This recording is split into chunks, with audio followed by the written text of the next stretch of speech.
A0. I'm just reminded of that Mega Man. What am I even fighting for?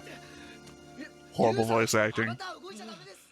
Hey everybody, welcome back to the Stone Face Reactions. I'm Theta, this is Lessons, and we are back with the second of the Mobile Suit Gundam movies. As a reminder, this is part of our Universal Century watch-through. We've already finished the origin and the original TV show. Additionally, also, you obviously should have seen that we finished the first movie. So here we are in Soldiers of Sorrow.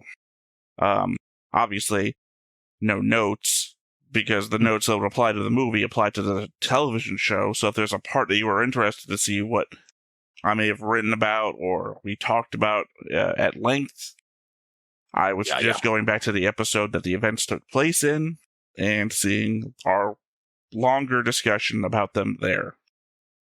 Oh, I'm sure that if they pop up here, we'll talk about them here if we think it's significant. Well, I'm talking about the first movie. True. Our pattern of watching a thing, having a briefer discussion at the end, and then having a longer discussion and the next thing about what we had watched then. Yeah. Obviously, that also means that there's no board changes to look at here, because what would have changed? I will say, though, in the interest of having something to talk about in the opening of the movie, I did finally go back and read a manga, one of the first in the chronological timeline of things that have to deal with Mobile Suit Gundam that I've been meaning to read for a bit, but did not want to spoil myself, which is to say Stampede, the story of Dr. Minovsky. Have you ever looked at that?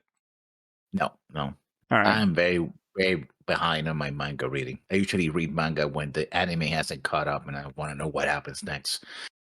But usually that's the only reason I'm reading manga these days. Well, I haven't done like a breakdown or anything about it like I did with, say, Mylene Beat or anything, but I will just like talk about it for a quick bit here. It features Dr. Minovsky as a child. Apparently, he is a child of Ukraine.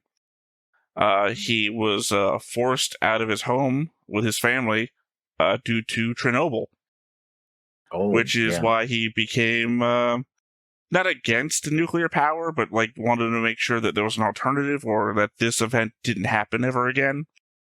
So by the time he's 16, he moves to America with a family whose name starts with an I, like Iconocles or something like that. I cannot remember off the top of my head.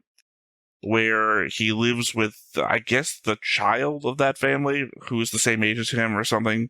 I'm, like, not very certain about the living conditions or what their relation is exactly to him. I know it says it in the manga, but not something that stuck with me. He's got, like, girlfriend, who, by the way, is naked a lot of the time. Well, it's because he's, like, this character that is very in his work. And they're like, pay attention to me, too. Oh, okay. And he's always trying to prove to his college professor, I guess he's 16, but he seems like he's in college, so that his theories are right, and his college professor's got this like whole like cabinet filled with his papers that he's bringing about Minovsky physics. But it also keeps jumping forwards in time. You can clearly see that that guy that he's living with has a thing for the girl, and he's really pissed off at Minovsky for having her. Time goes by. We keep going flashing forward to him and Zeon. Like, there's a scene where Girin and the whole zombie family are giving him like a reward for basically what we see in Origin, that he develops the process which mobile suits become a thing. And like they're giving him like not a laurel, but like a big old medallion sort of thing on his neck, and he slaps it away. He doesn't want it because there's a whole thing about his backstory where the guy he's with, the guy he thinks he's his best friend, betrays him, essentially making it seem as though all of his research has been faked.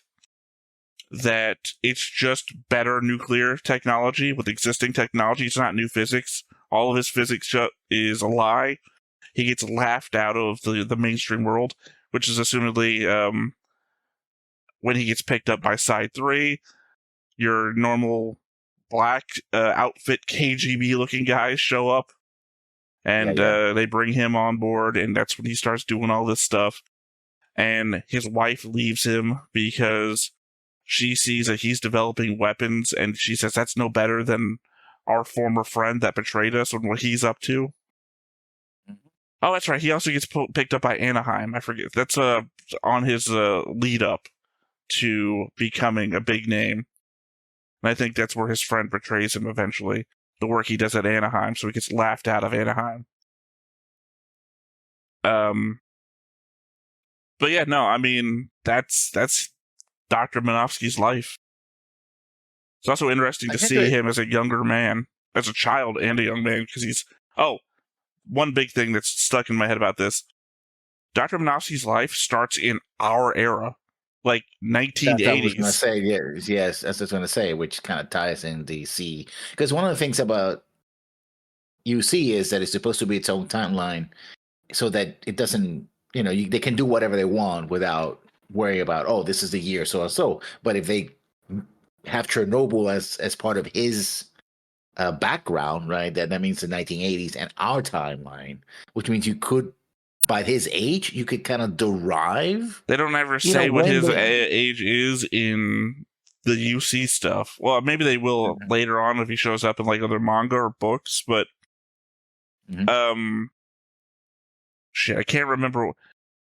He would be my age, essentially. Like, maybe 1 year older than me. I can't remember. I did the math while I was, like, reading it, and I'm like, wait a second. He'd be 41 right now. So, essentially, he's like a year older than me right now. But it's also funny to think of, if you think back to Rose Lucia or how old Zeon looked. And they claim that they're second-generation colonists. And here's old-ass Dr. Minovsky, who's got to be pushing 100 by the time we see him in Origin. Yeah. Well, it also, I think, is a situation where... I mean, but it also is deterministic if the UC timeline started in 0. It could be that UC timeline started in, like, UC 20 and they backdated. Yeah.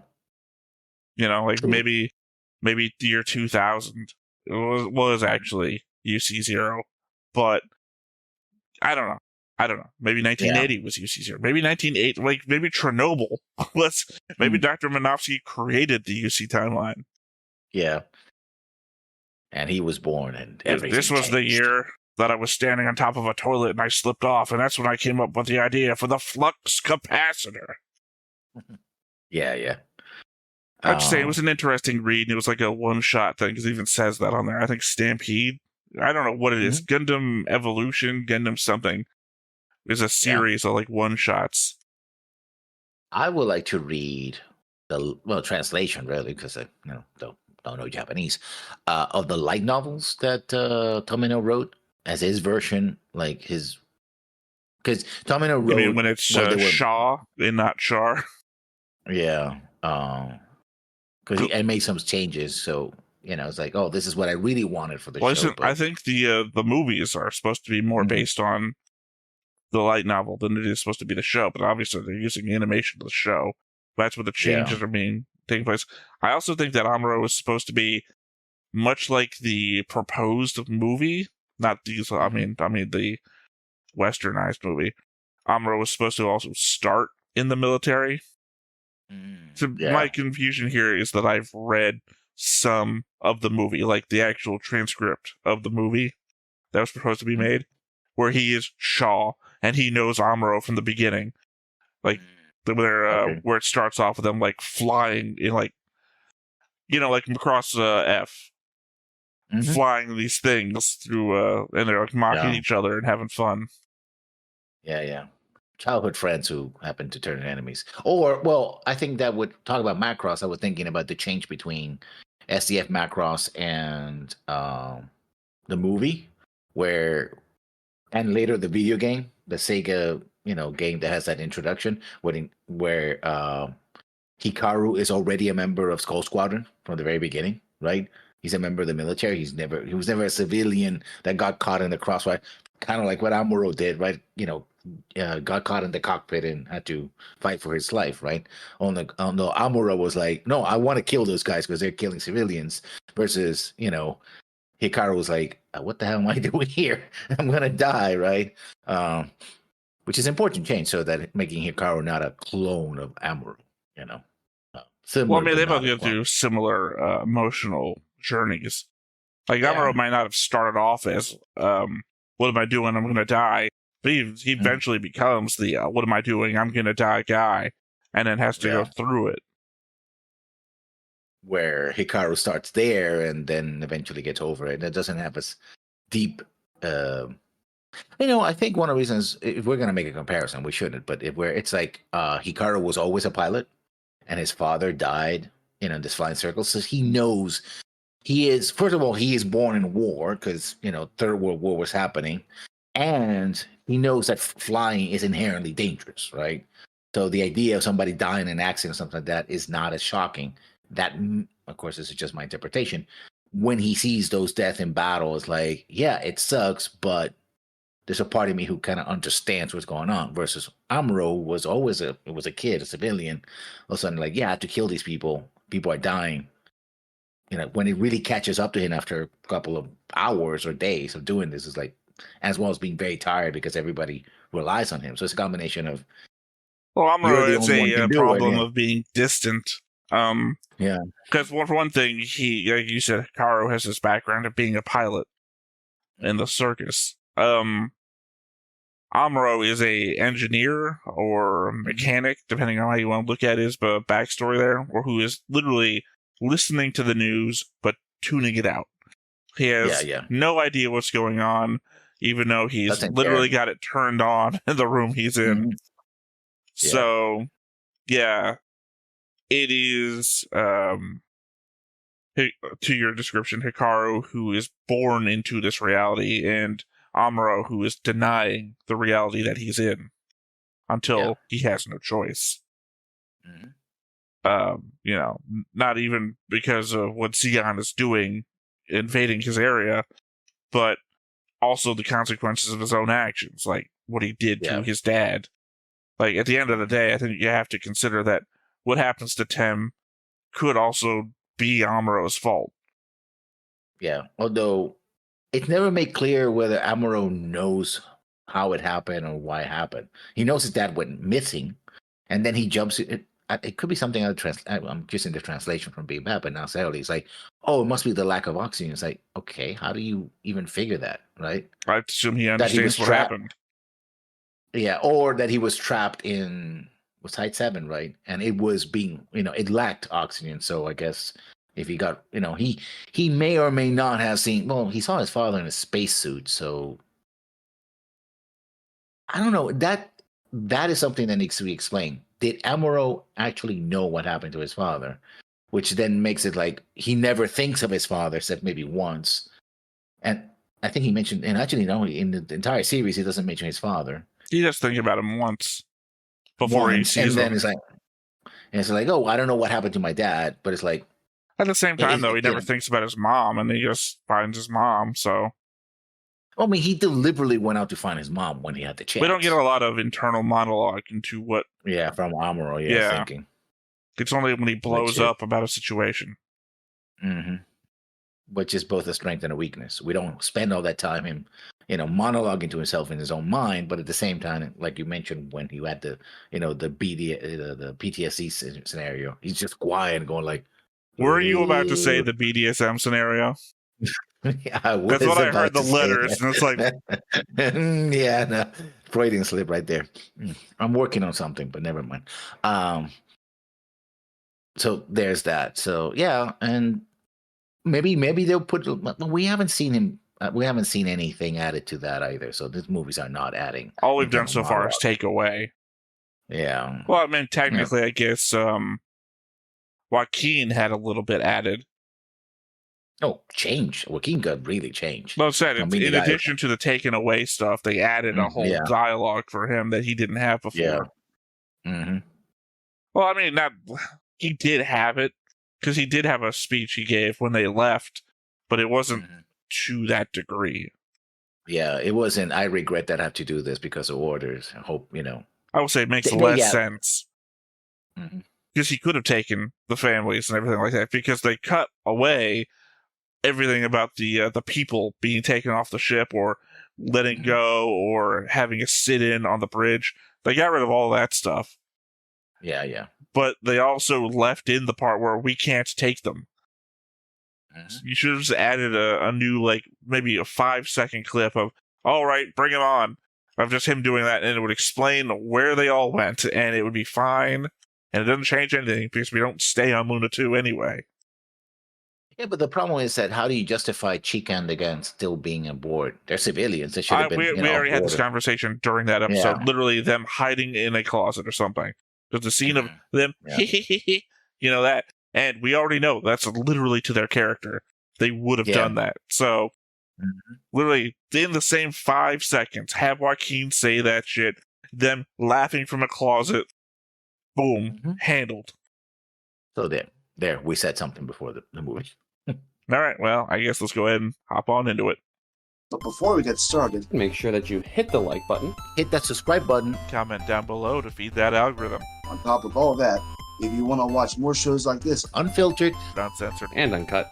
as well as some early access stuff, You can check it out over on the Patreon. It's just $5 a month, but hey, no pressure. There's zero pressure in order to do that. It's just a little bit of extra support, and it would be greatly appreciated.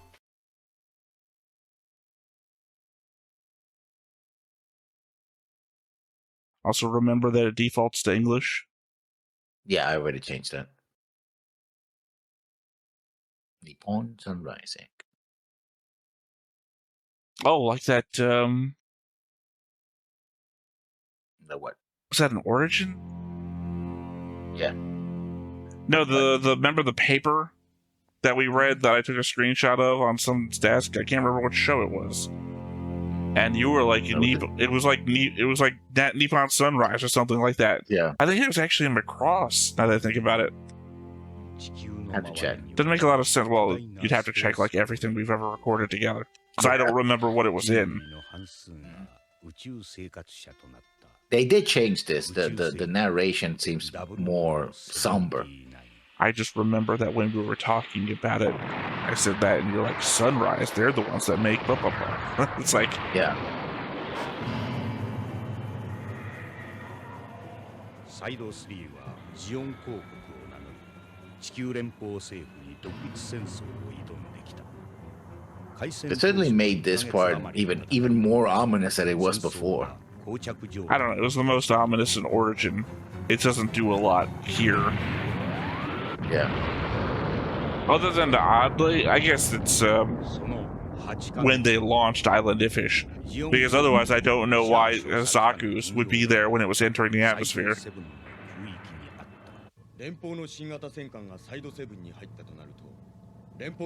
Ah, Dren. You should have been in the show longer.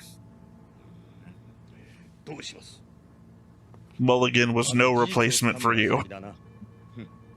Did Mulligan survive? No, I think No. he died too, right? No, yeah. Mulligan was also on Mulligan was on the Salamander? Sal something. Salamander. Yeah, he was on that ship that when it got blown up. Oh yeah, that was something Minovsky says in the thing. That world go back to being melee, hand to hand. That reminds me of Forever. You read Forever War? Doesn't ring a bell. I saw the graphic novel. Essentially, mankind goes to space, finds these aliens. They can't. Yeah. Sorry, no, I haven't read it. I'm familiar with the synopsis because I've read the synopsis as like great sci-fi you should read sort of stuff like that, like A Mote in God's Eye and all those classic sci-fi novels. Yeah. Finally, something I read that you haven't read that is supposed to be a classic. Well, I mainly stick to like Frederick Pohl, Greg Bear, some Asimov. I haven't read Asimov in a long time. I think iRobot was the last thing I read from Asimov.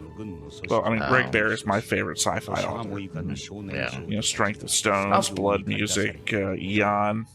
Yeah, it's just I find Asimov to be too dry at times. Well, Asimov is writing ahead of his time. Is the problem. So when we get to the actual time frame and his stuff doesn't match with how reality works anymore. Yeah, I mean, specifically with computer science. Oh, he did.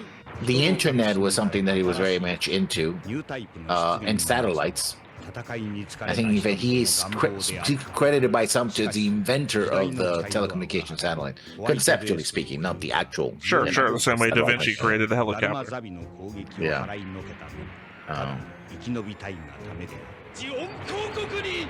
It's interesting that they spend so much time. We're spending like 5 minutes. We're gonna be like 5 or 6 minutes on the recap. Well, to be fair, how long was it between when these movies were released? Yeah. We got more time on that guy's face than we ever did in the show. Also, that was a different guy. No, sorry, he shoots the other guy. That's the guy who ran out. Never mind. Yeah.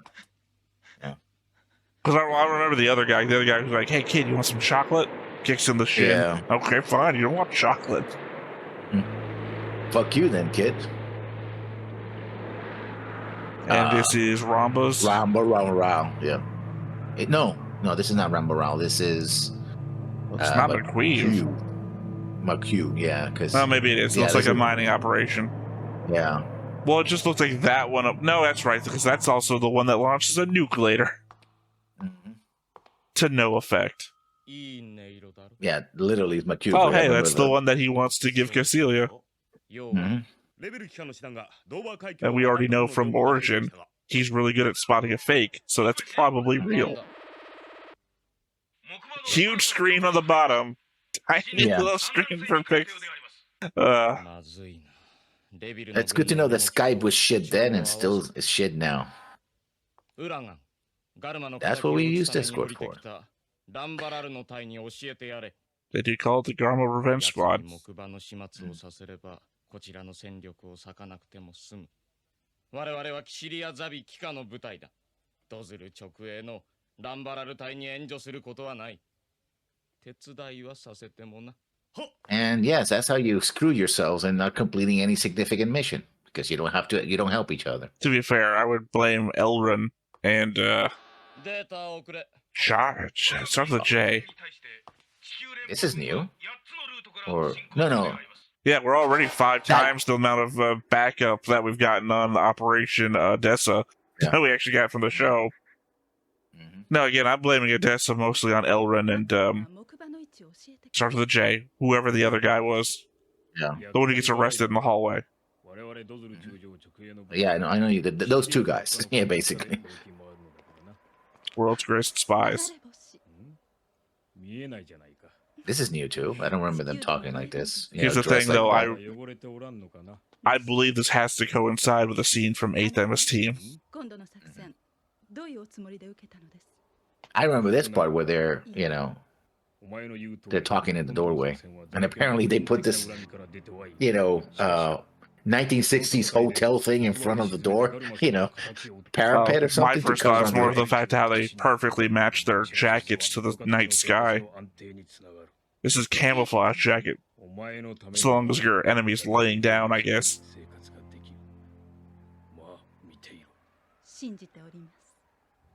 Yeah, no, because I had a whole note about this scene before. About how he indicates that he can get her into, like, high society so then she can do whatever she wants.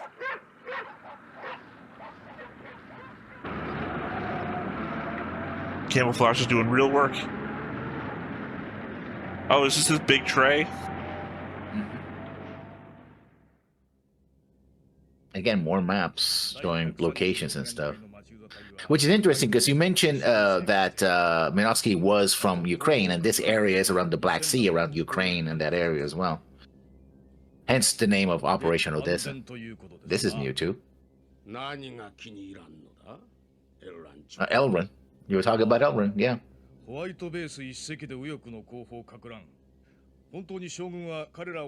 Because this conversation was done in a headquarters. They didn't talk about new types either. Yeah.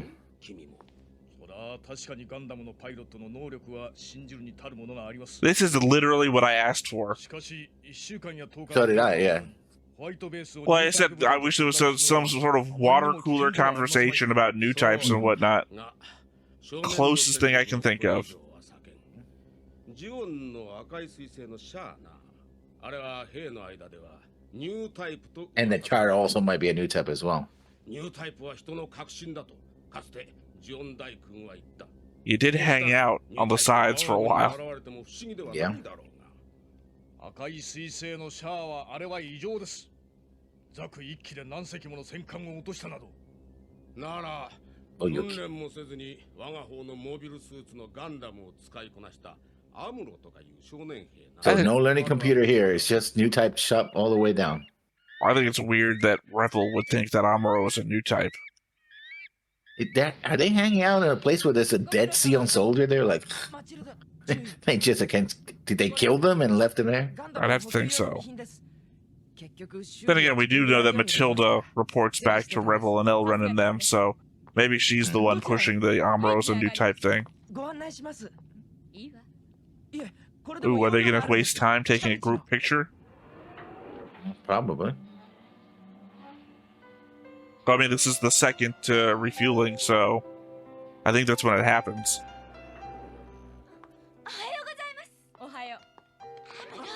Wait, does it happen here? Because Kai should be fucking around with paper airplanes. Yeah. That's true.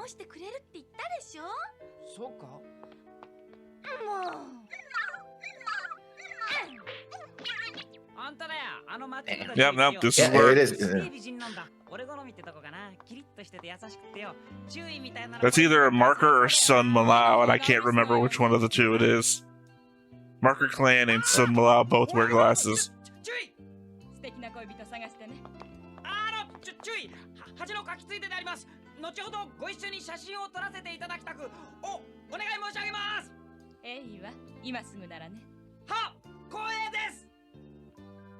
I have to wonder if they're going to add a scene with Amuro in the picture. No, I mean the picture. He does remember the picture. No, I'm saying, yeah, but they're going to add more to make this more impactful. Yeah. Especially after Ryu's death, because I think that's when it comes back up. Which I have to imagine happens here in this movie. 我々は砂漠の中央を横断してカスピ海沿いに国海へ向かいます。失礼します。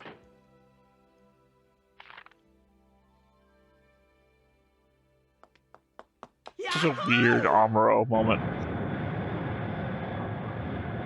I mean, it's like takes the picture out. Ooh, what is this? Head tilt. Oh, it's a picture.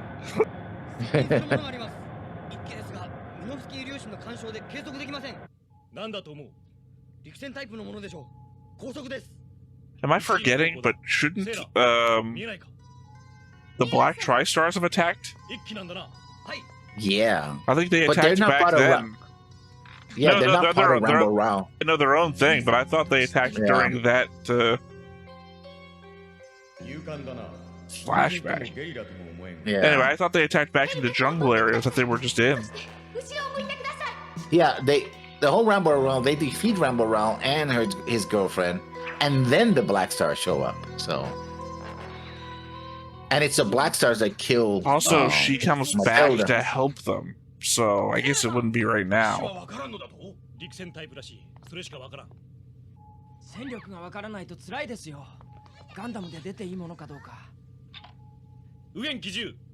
this is new animation. Oh yeah, I mean, we've already indicated you can tell what's new and what's old. There's something about 1980 style, which is when they do have the budget, it looks sharper, and the contrast between light and darkness is also exemplified. Oh, so already Rambo's dead, I guess? No. Because she's the one giving orders? Doesn't matter. She's just talking to Clamp, that's all. Oh, yeah, listen, yeah.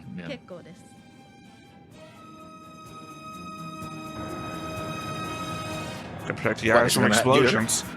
Yeah. Well, I mean, they tend to explode it. Oh, yeah, this is when Zeta takes...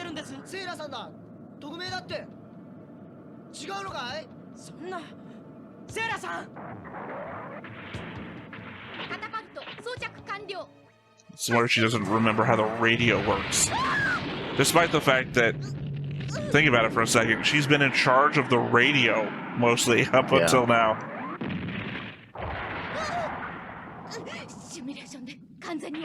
Yeah, I think this animation inside the cockpit might be new. I don't know, or makes it new. Also, the element of this is where the Gundam Seed stuff, where Kira learns so quickly how to walk on sand. It has to come from this.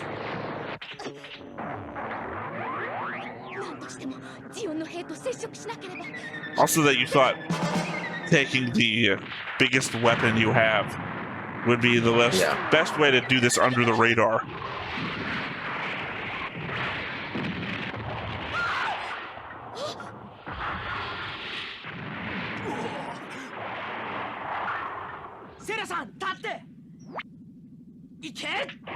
You'd think it would have just been easier to open up like a side communication with the ship.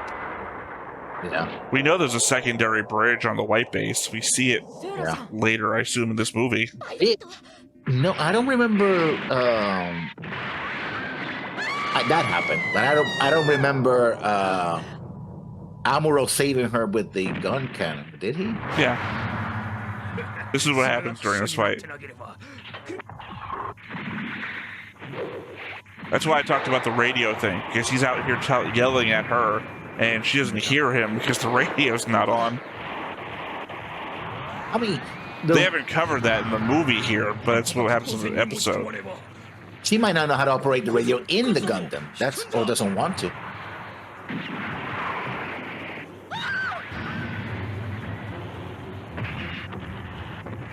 I mean, they've left out a good amount of the misogyny, so I'm happy with that respect. Not specifically this, but all of our Amuros, like Sailor, wouldn't know how to do this, and... Yeah. Tickle, tickle, tickle.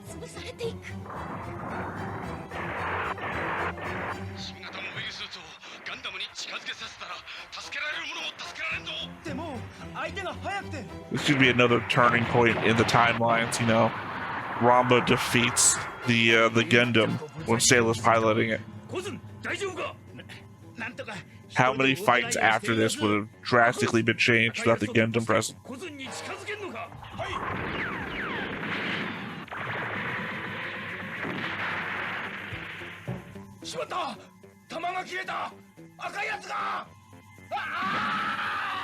I think about it in the future where they can use the gun cannon for the Gundam too.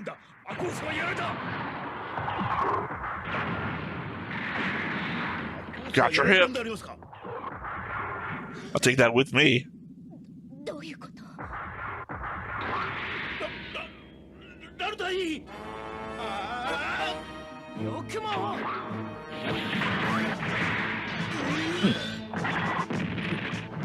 That's when he gets captured, right? That's Kuzan? Yeah. Yeah.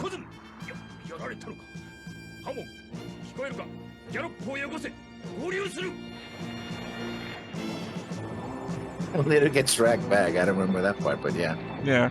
Well, you know, you joked about it during the episode too. Yeah. So long as you assholes follow the whole nuclear agreement that we made.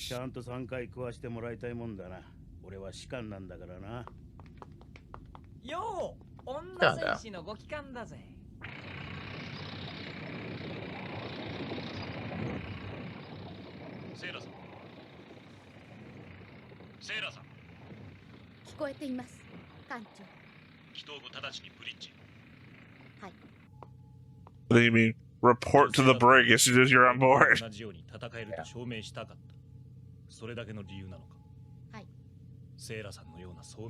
See all the bullshit excuses that I think that they could pull later in the show, and you're like, no, they wouldn't do that. She says this shit early on, and it's like, that almost flies. So I have to think any bullshit excuse wouldn't work.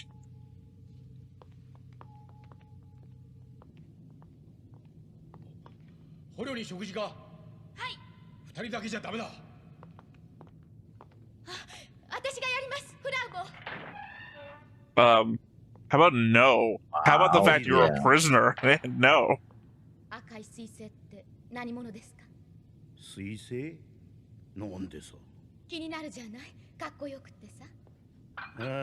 don't remember her talking about She did. that to her. Because they asked her later, what did he say? And he's like, she tried to, you want to ask for escape or something.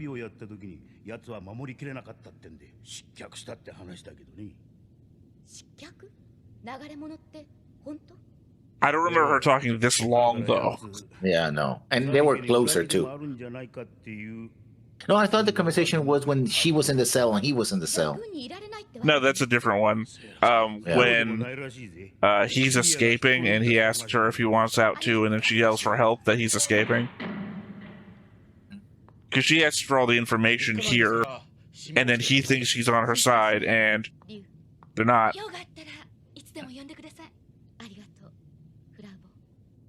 By the way, Hiato has been giving you the eyes.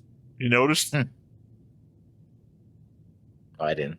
No, I'm talking in universe, as though the two talking. Okay. Hasn't happened yet. We don't see that until the very end, apparently. Obviously, new scene. You can see the smoothness of the face. Yeah. Darker shadows, too.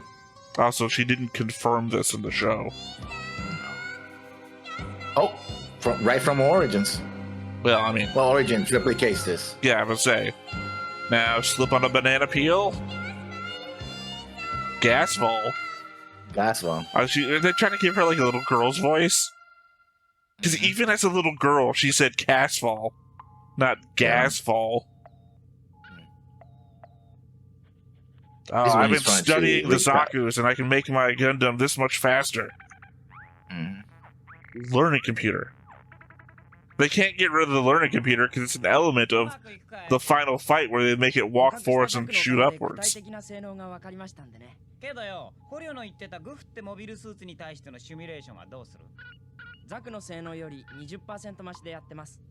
take a little more than 20%. Well, he's only doing it to Zaku. Yeah. But he's trying to use it to predict the Goof's performance, Which and it he failed. can't, well, because he can't. He can't compare Zaku to a Goof. The Goof is still, in my opinion, the best of the mass-produced mobile suits we've seen so far. Oh,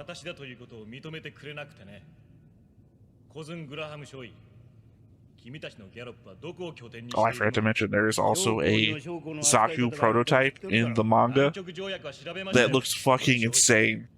Because it's only meant to produce and put out their Minovsky particles.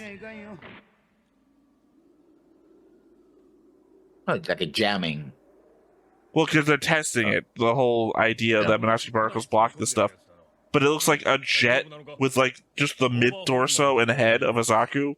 But, like, it looks fucking amazing, but insane. Yeah. Because, you know, it doesn't do anything. It just puts Minovsky particles out there. Fat uncle. Okay, You laughed about that last time, too, yeah. Yeah. Oh, yeah, this is when they spill and they have the naked... Wouldn't be a movie without a nude scene. Mm-hmm. Your bathroom is flooded.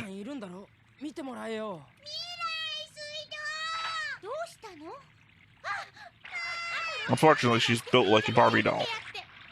Yeah.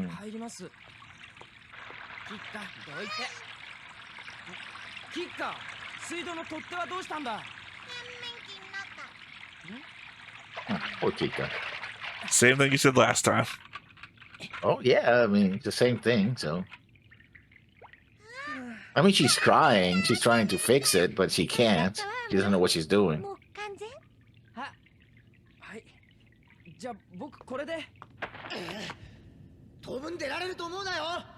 Oh, that's right. Dick string. Time for some dick string. Yeah. I still don't know how you combine these two things and get what you get. Yeah. Oh, it's an explosive golden tooth, apparently. I guess. But what did he also connect that to make an electrical thing? I guess we did. Maybe that was ass string. You said that too last time. Did I? I don't remember. Yeah. See, this is the second conversation that I thought you were thinking of before. Damn, bitch! I would love it if I listened to this in English and it turns out they gave Kuzan like a from the hood voice. Damn, bitch! Damn, bitch! What the fuck? Well, you know, like the unexpectedness that they gave the Black Tri-Stars is like southern redneck voices. Like, what?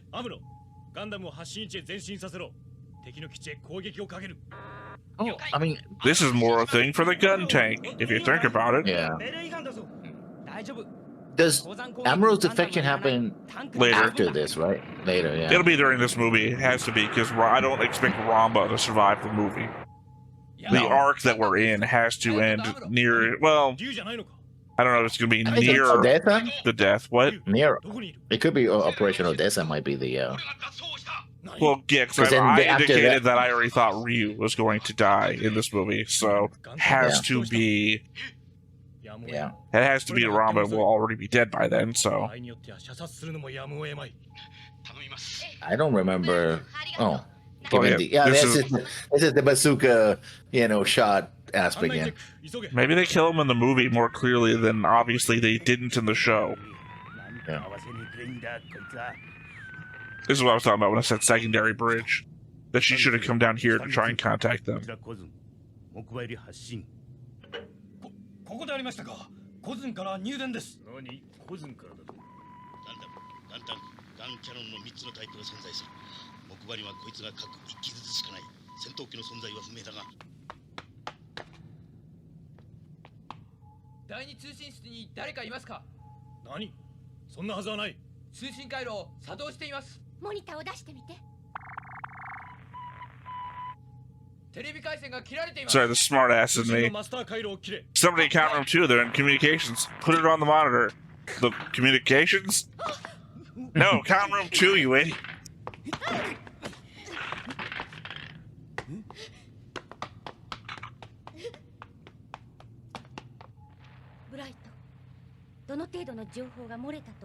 I mean, I expected nothing they already didn't know, which was my note during this whole episode.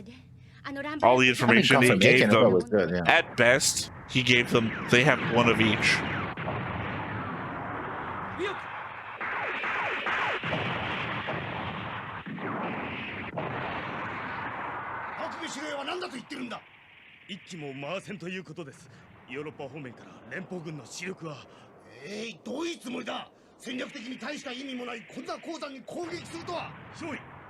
Oh, you're here? Yeah. If it has no value, then what the hell are you doing here? Well, I mean, wow. It could be like a zinc mine or something, right? Yeah. It's not a strategically important resource and not one that'll change the course of the war.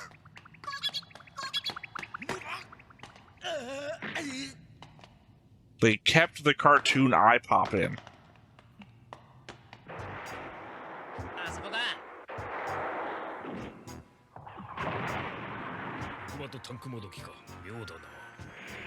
You literally just saw it last fight.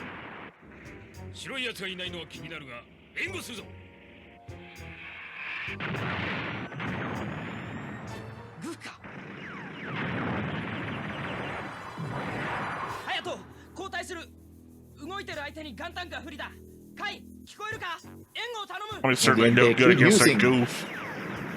Yeah. Well, because I mean, the gun tank's best thing is artillery, and it ain't gonna be able to hit the goof as fast as the goof moves around. Yeah. I think it'll whip those artillery things right off its shoulders.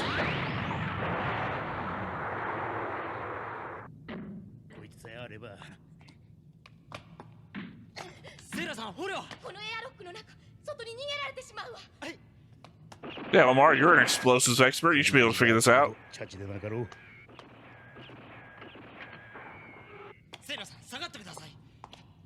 And they both died. Yeah.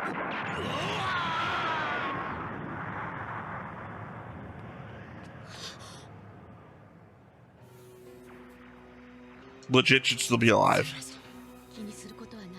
I think the one thing that they left out of this one that was in the episode that I pointed out is that in the episode he flips head over to heel, and you can see on the back of the jetpack it's undamaged. So in my head, Kuzan is still alive regardless of what those two say.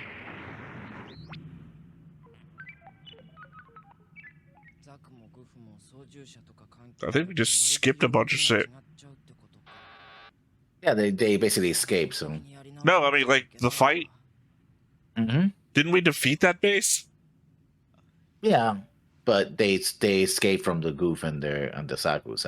I think that's what the point they're trying to make. Yeah, it's a good thing that they have like Tony Hawk's computer here. Tony Hawk. Tony Stark. Tony Stark's computer that auto completes circuitry yeah, this for is you. the part where he's like, "Oh well, they're gonna substitute me." So Yeah, this is where he deserts. Yeah. Or soon from here. キャノンの修理はやってないのか。スペアの腕を工作室で整備中よ。じゃあ未来はアムロがニュータイプ Right, when did you recolor your hair ショ green? ートでも考えなければ、アムロのサイドセブン以来の働きはわかんないわ。それは認めるが確証はない。現在の我々はいかに生き延びるかが課題だ。ニュータイプはして Well, that's what the narrator says at the end of every episode. アムロにその兆しがあるんだったら、そんなものを待っていられるか。今アムロ Yeah, this wasn't part of that either, the whole new type conversation. 奴の行動を認めたら、奴は自分を特別の人間だと思って増長するだけだ。未来。 and he's going to exactly prove that by stealing. Oh, the idea that Mirai and Bright would be together and her just shrugging his hand off is an even deeper cut. Yeah. 聞いていたのか。 But also, this completely retextualizes it. The fact that they included new type stuff into this conversation in the Yeah. movie. Mhm. It's he might be better than us. We better not let him start thinking he's better than us. Yeah. From the new type perspective, different from Yeah. he's a teenager with a big head. Mhm. アムロ、どこ行くの？ホワイトベースを降りるんだ。元気でな。何？船を降りるんだよ。どうしたの？ブライトさんと未来さんが僕は不必要だって言うんだ。だから船から降りるんだ。ちょっと。止めるな。 Wham? Dude, I'm sorry, did you say wham? These subtitles are Wham, just yeah. got them fucked up. By the way, I'm also stealing the thing that's keeping you alive. ガンダム。応答せよ。マーカー、ハッチを閉じられんのか。 Also, are you just listening to every communication on the entire ship while you were trying to sleep? I think they called him. No, he said Gundam, I mean, Gundam, come in. He's listening to the guy calling for the Gundam. Yeah. This is still a dick move, no matter how you look at it.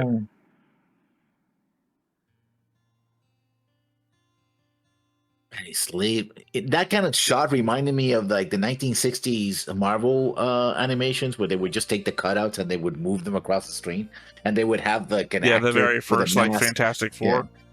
Yeah, they have a mask and the actor was talking. You see the actual lips moving, which is kind of weird. Like I'm going And to do also a hero thing. Also had no background. Yeah. Just some weird blue void that all the characters would be in every so Oh, often. I don't remember this part where he actually buried the Gundam all the Because way he to the didn't. head. Remember, it was Yeah, like this is laying more. backwards on the town behind like buildings. Yeah, By there's the way, some how good long in would the this song. fucking take? Yeah. Days. Like, well, maybe you scoop out the sand with the Gundam first, and Yeah, then and what? then you- like have the Gundam pull some in, but then the rest is still you, Yeah. one guy by hand. I guess if it's a dune, you can punch the dune covers you, but then how do you get out of the Gundam? That's what I'm saying. You've got to leave Yeah, at least yeah. that much. Like what? Mhm. 12 meters of Gundam uncovered. Yeah. And this is when he gets, he talks to the old man. Who Mama tells him says, a "I don't have any town is water." nearby. Yeah. 水を飲ませてくれませんか。 No, I don't. I mean, he has, but not for you. そうですか。すいません。 Wanders off. Guy never told him where the town was, just nearby. Well, you Amuro can see the town dies. behind the tent. Literally, he sees the town No, behind there him. was the tent and there's the other guy. The guy has two tents. You can't see Yeah. the town from there. Otherwise, the guy wouldn't have to say there's a town nearby. Crawl bow to the rescue. No, that's where she's wearing that head thing that's in our Yeah, she's speaking behind me. You're like, yeah. Every so often, there's just a shot where it's like, oh, I could use this for something. okay, now they're just constantly talking about new types all the time. It's like, we forgot to include that in the original. Now we're going to make sure you know about new types. 軍機か。 Yeah, just like we're in the military or something.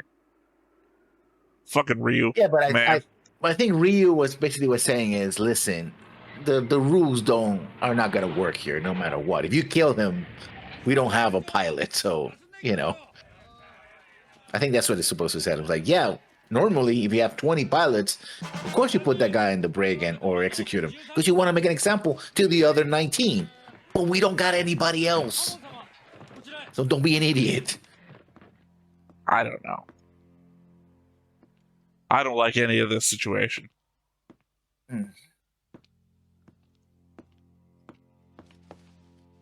Also, apparently, you know, Amuro just has crushes on any woman that's older woman. Well, yeah, not true.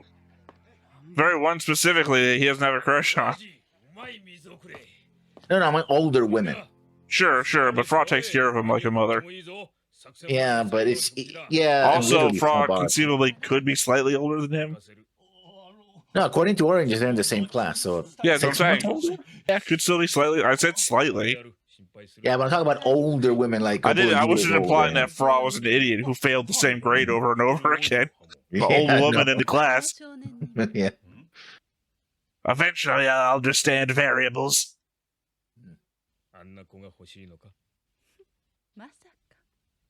And ruin this figure? Not in your life.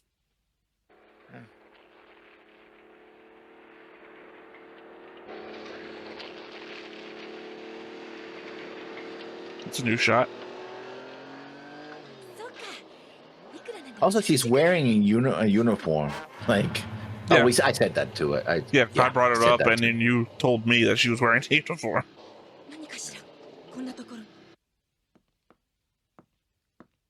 At least Amuro is smart enough to check. Well, he was in Civilian Club. Yeah, no. So they tell him to pull it aside, and they see his gun and everything. ハモン一本やられたな、この小僧に。君のことを私が気に入ったからなんだけど、理由にならないかしら？そんな。ハモンに気に入られるなどよほどのことだぞ。まったくだ。遠慮したら。Except for most of Origin, where she was friendly to most everybody. Yeah. Well, she was. Well, her case was she's working at the bar, so it could be like, oh, is she saying, you know, hi, honey, because she likes me, or because that's her job? No, I mean, like, even the people that she didn't, like the guys that she bribed to take the gun tank. She was friendly with them up until they turned on her. Like everybody, she was friendly just with everybody.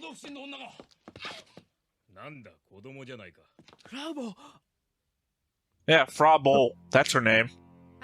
These fucking subtitles. しかし、こいつの着てるのは連邦軍の制服です。そうかな、ちょっと違うぞ。いや、間違いありません。そうなのか、ハモン。さあ、そうらしいけど。You're an expert on female Federation uniforms. But true, she did wear one in Origin. Didn't look like that, though. And I don't mean that in a creepy way, even though I'm clearly reaching for your crotch.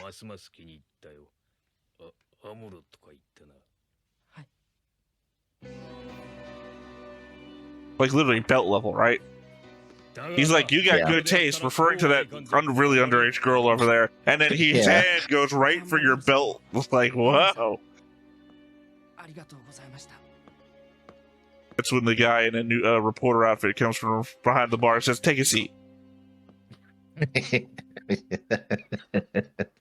Rumble round, the case of rumble round. Follow them. Zagam. Yeah, he's on the board. I'm sure I've missed some characters, but I'm pretty sure I've got like over 95% of all the characters from the show on the board. Also, how do you expect to get back in the Gundam? That I'm thinking about this out loud. How many tons of sand are covering that cockpit? Can he order well, he doesn't even have a remote control. He cannot like talk to the Gundam to use a computer to it. Yeah, this isn't Big O or Grandizer or Iron Man 88. Iron Man. The original Iron Man, not the Marvel one, but the that's probably the one I'm talking about with the little kid who has the the controller. That's Yeah. why I said Grandizer. If I got the wrong one, then I got the wrong one. But also Big O. Roger Smith has the watch. Yeah. Big O, it's show time. Yeah. Cast ye in the name of God. No, cast in the name of God, ye not guilty.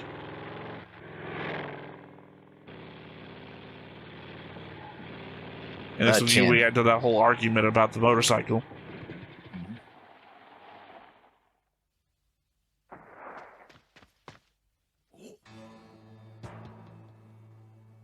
Its ruins are everywhere. I don't remember them being in that shot before. I think they were. I think he just turns and it's just a clear-on shot of the white base.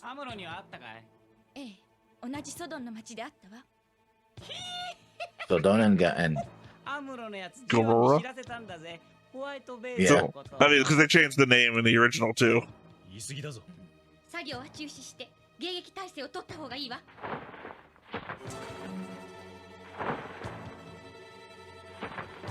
At least he brings useful information to them, I guess. Even though she leads him right straight to the white base. Well, that's what I said. We prepare for an intercept. Because obviously they think she's been followed too. They didn't. Also, why? Wright has a whole ship to run. Why would he come out here himself? Yeah, no, but the thing is that she was the one that. Yeah, I know what you're saying and what's being indicated. I'm just saying. See, that was super. I guess maybe it would be easy. Maybe because gravity and sand, right? Maybe. I have to believe you're ruining. Because, remember, friction is the conversation we get about, and elements of what gets into the joints. Yeah, blowing out the air and everything. Because it overheats, right?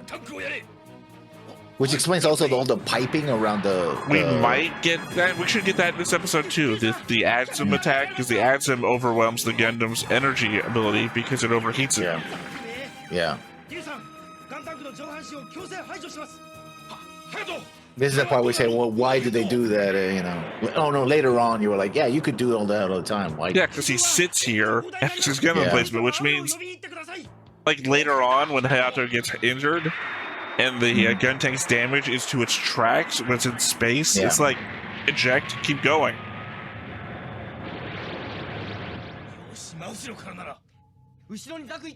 Well, they cut the part where the kids are looking at the graves and go like, yeah, but whose graves are those again? Can't remember. They're crew members of the white base, because the white base got attacked and heavily damaged, and people died, and they buried them there. In fact, there should be a shot of Kika and the other goes like, "Oh, we're leaving them behind." No, I know what you're talking about. I'm talking about who are they though? Because the graves I remember are named people. No, but these are unnamed people that got buried. And then there's another scene where when they bury Ryu, which is named.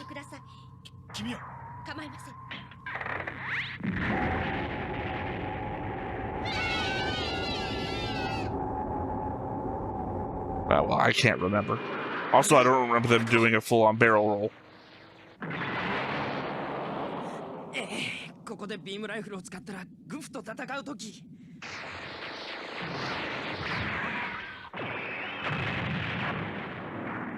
I don't remember he ever said that it was.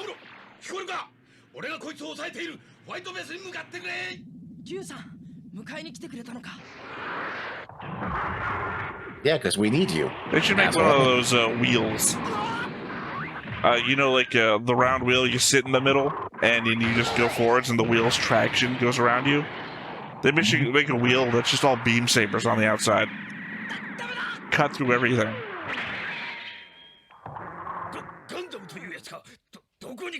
I probably came up with that same idea somewhere along the show, too.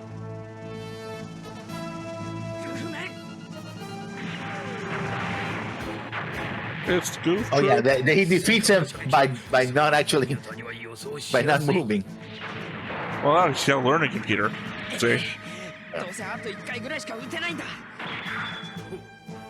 Well, maybe you should use the one shot and then throw it away.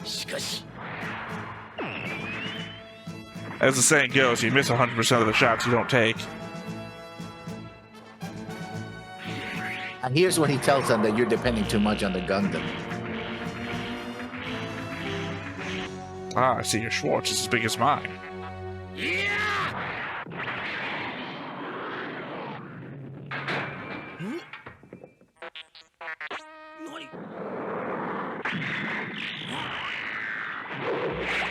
Which is, in fact, isn't that... This is new. Not true. No, this is... Yeah, no, not this part, the other part where you hit him back. Yeah.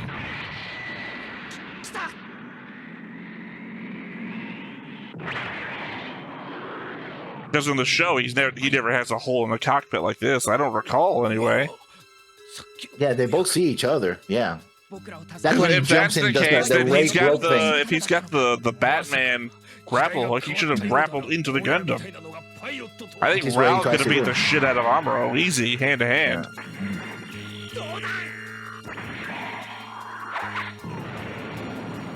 Yeah, pull up.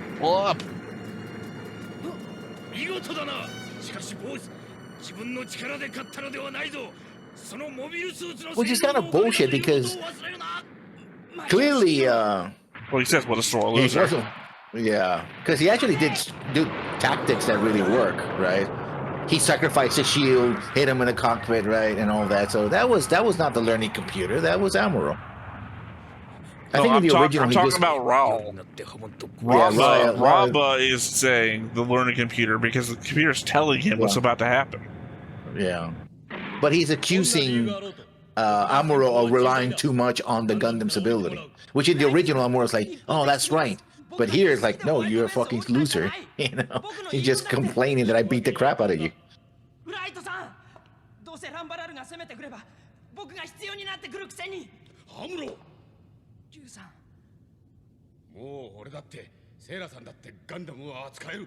Yeah, this is my most hated part of Amuro's arc.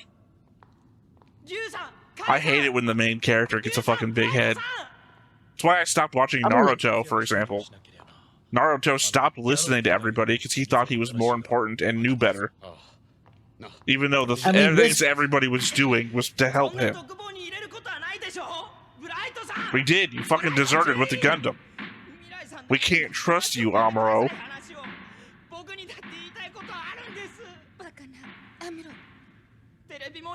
Yeah, just call him out. You blew it.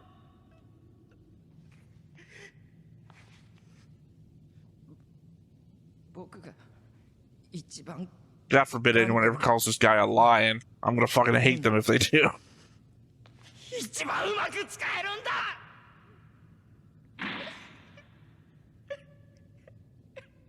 Also, how 80s can you get with this outfit? It's 70s, actually.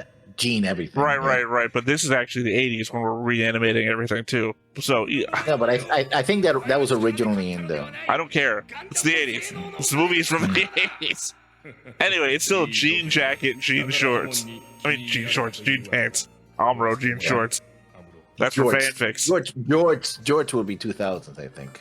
Watching this, you'd believe Amuro was Canadian. Oh.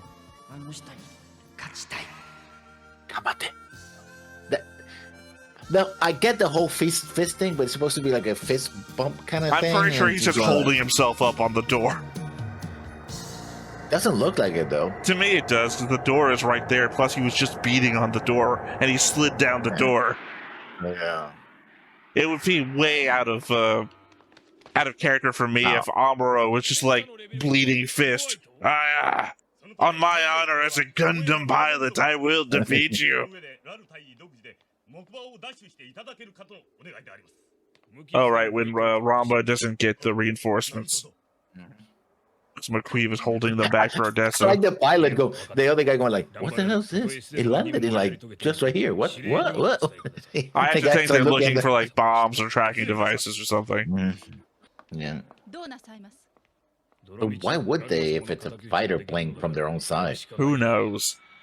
Maybe to show that they're more intelligent than the other guys. Just let a guy on a motorcycle follow them. Yeah. Somebody's cooking something. Big artillery that's useless against mobile suits. Oh, this is from the original, yeah. I remember that Barbie doll hairdo that she has. Or Lego, in any case. Again with a new type.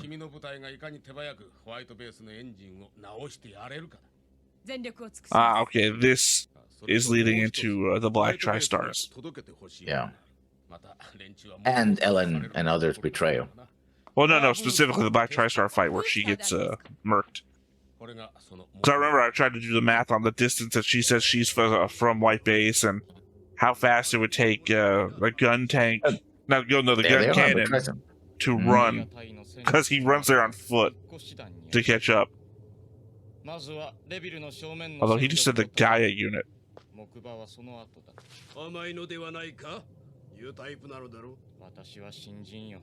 Again, okay, you guys are just overdoing the new type thing. Also, we just needed a little. We completely skipped the Adzum. Yeah. It just occurred to me, because that would have happened during the desertion. And we're already well past that.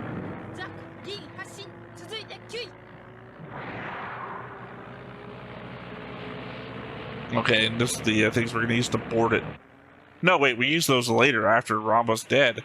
No, never mind. That's Ramba dies here. I remember. No, because Ramba I is one of literally those just said, vehicles, Ramba dies here. I remember. You don't have to clarify. Probably in the Gundam.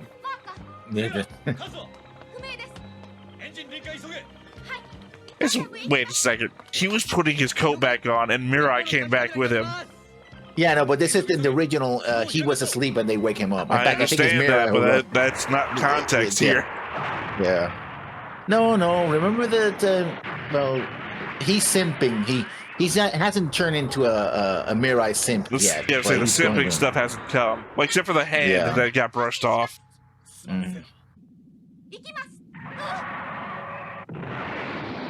I like the hair, like. Well, I mean, right up until the very end, Amuro was getting into Gundam and launching it unprepared for the sleep. Yeah.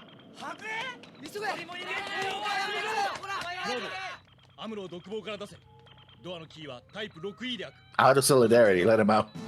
Well, I guess they don't want him to get shot. Also, I'm pretty sure that was Hots trying to operate a console. Yeah.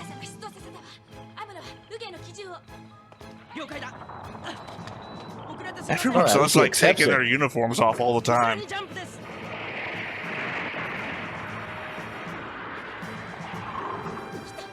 I mean, she shows he's got better.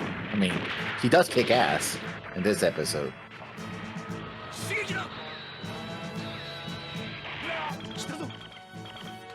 Sorry, it happens to him in the show too. It's just that guy who couldn't activate his rocket pack fast enough.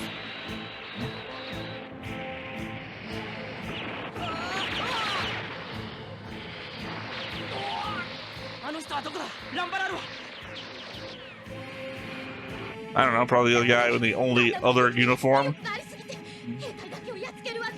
You literally could. Hand swipe.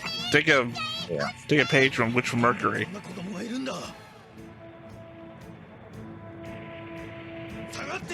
Kika.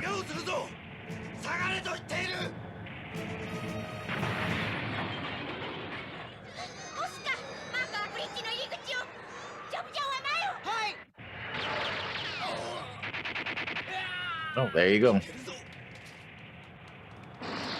Nazi doors.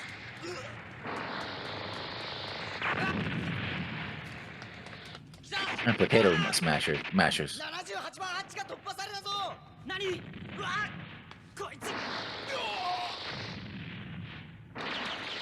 Yeah. And those two too. Yeah, but these are the real unnamed.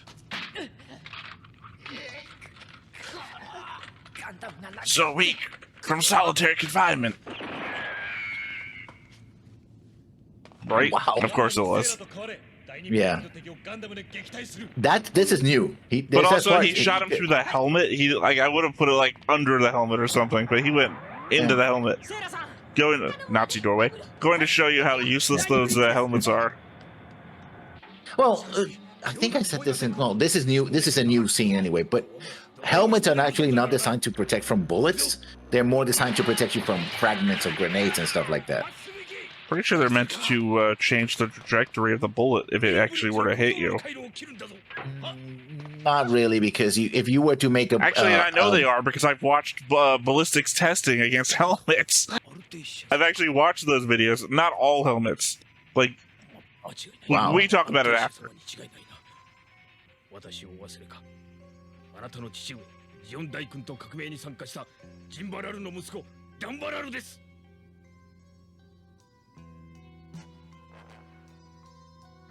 Legit, you kissed me that one time.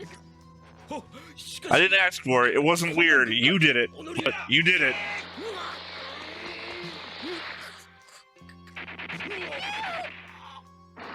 No, that was Ryu's fault. That was Ryu's fault. They could have had a conversation, it felt like. ハモと連絡は周波数合わせました。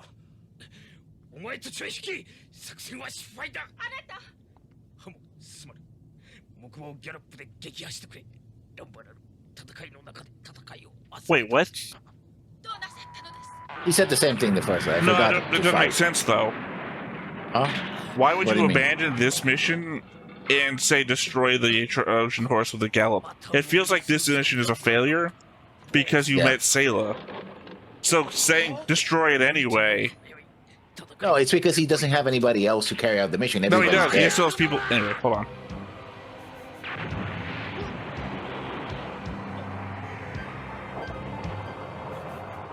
And the Gundam looking at him like, well, that's a waste. That happened. Because the Gundam is a robot, so it's like... It was newly animated. I didn't want to miss the death scene. Yeah.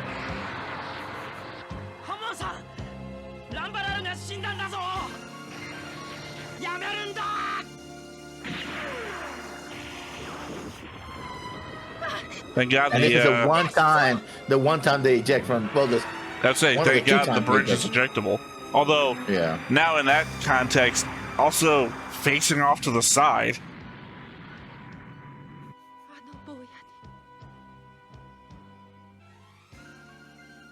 Also, can't follow that order, Ramba. Ship don't exist no more. Yeah. 了解だ。いけるか。もっと低空で。了解。何機ですか？敵は。ん？あと2機か。Oh, this is newly. Yeah. That was a new cell because you could say that the. Well, it's newly animated, but an existing scene. Tell you, so I wouldn't want to be one of those pilots, though. Those things are not made for combat, even if they have weapons. This is also new as well. I think maybe we should stop just saying when things are new, because that's all we're doing at some points. Yeah.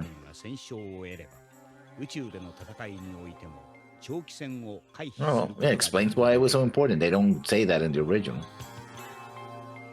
Yeah, exactly the same. Actually, I think we skipped times.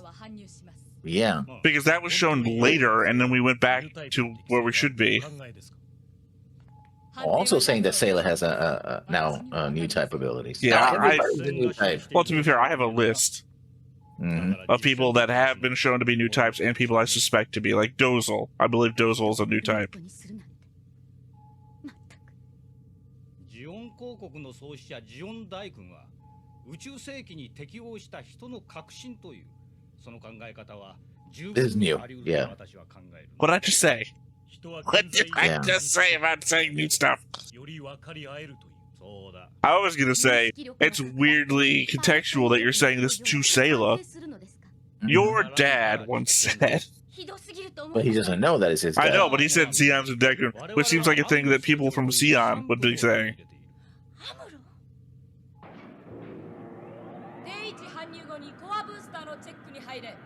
長距離支援用の火器とコアブースターを作ったというわけですね。注意。そう。すべて安上がりに数を揃えるというわけね。ホワイトベースのエンジン調整もあるんです。無理じゃないんですか？共に急ぎます。いや、しかし。 Also, this doesn't happen after Hammond he dies, right? No, because she dies before Hammond. Oh, okay. Oops. that was something that happened. But yeah, Matilda has to die to the Black Tri-Stars, which happens before Odessa. Sorry, before Heyman attacks for the final time.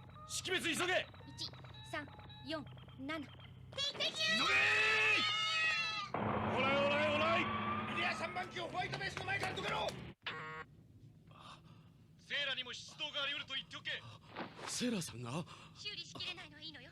使えるエンジンだけで臨界を得られればね。なんてことだ。ガイハヤト、アムロだっているだろうに。 But he I wasn't. feel like we're supposed to feel like this is a good thing that Ryu is so willing to push himself, but if he passed out to pain in the cockpit, he'd put everyone's life at risk. It just so happens it works out, and he's like a sacrifice for the good of everybody. Yeah, but that was in the fight against Hammond, not against the Tri-Stars. He still does the same thing in the fight against Heyman. Yeah. I'm just saying it's not a good thing. No, it isn't. ガンダムだって操縦できたんでしょセイラさんそれ皮肉急いで違いますよセイラさんはニュータイプなんでしょガンダム走り急げ Thank God we're not dumb enough not to have figured that out in the show. But as I can see some people being like, wait, what? Yeah, watching the movie. Mm-hmm.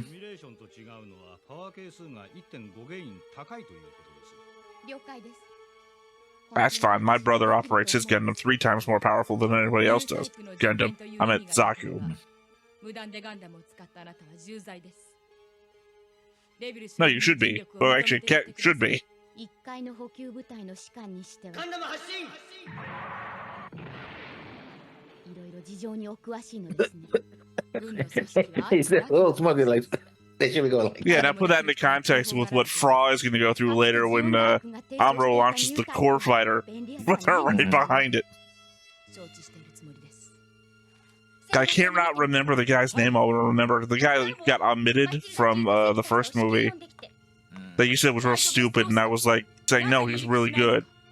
The Zeon supply commander who sacrifices himself, you know, kind of the way Matilda does. Well, you didn't shit on Matilda.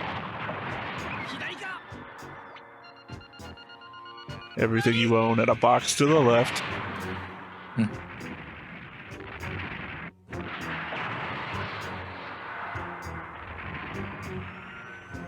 Like I said, if you were a supply commander, you should get honorary medals because flying boxes, suicide. Yeah, they're death traps. Yeah, death traps. Mentioning, well, they're not designed to fight in combat. I think that's they've got guns. They are designed to do something. But well, those guns are designed to defend them if they get attacked, but they're not supposed to be like. You're in hostile territory all the time, so. Yeah.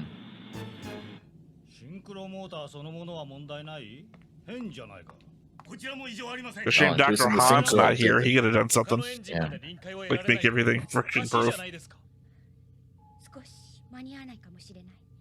どうしてそう思うのです？理由はありません。そう思う。Oh, because I'm also a new type. Yeah. 何か？いい。心配性のようね。あなたは。でしょうね。人にはそう言われます。 Literally, no one has said that. No. I guess that is the movie indicating to us that she actually is. なんてドジだよ俺は敵の足を止めることさえできやしない。関大さん、治った。はい、気をつけろ。2、3番は圧力が上がりました。あとはダメです。むしろ下がってます。原因はわかりました。3分待ってください。2分で済ませてください。Well, cannot do it, Captain. モビルスーツか。They do not have the power.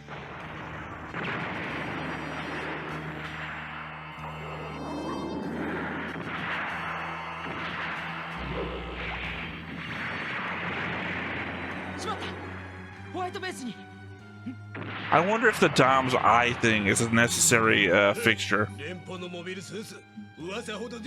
Well, because you instantly know if you've distracted a Dom, its eye goes up or something, right? Yeah. ホワイトベースを傷つけられてたまるものか。発進急げ。はい。Yeah, they're still framing it as an act of sacrifice, but 先にホワイトベースをやるつもりか。あのパイロットめ間違いなくニュータイプだ。俺手がマッシュモビル装置にジェットストリームアタックをかけるぞ。 Which they don't actually take any time in Origin to show, but it is literally the attack that they do against the Iron Cavalry on the moon. yeah. They just didn't have a name for it yet because it was the first time they'd done it.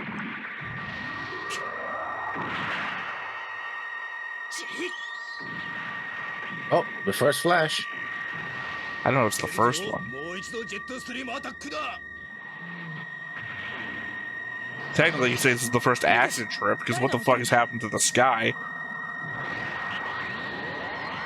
しまった。おお、俺を踏み台にした。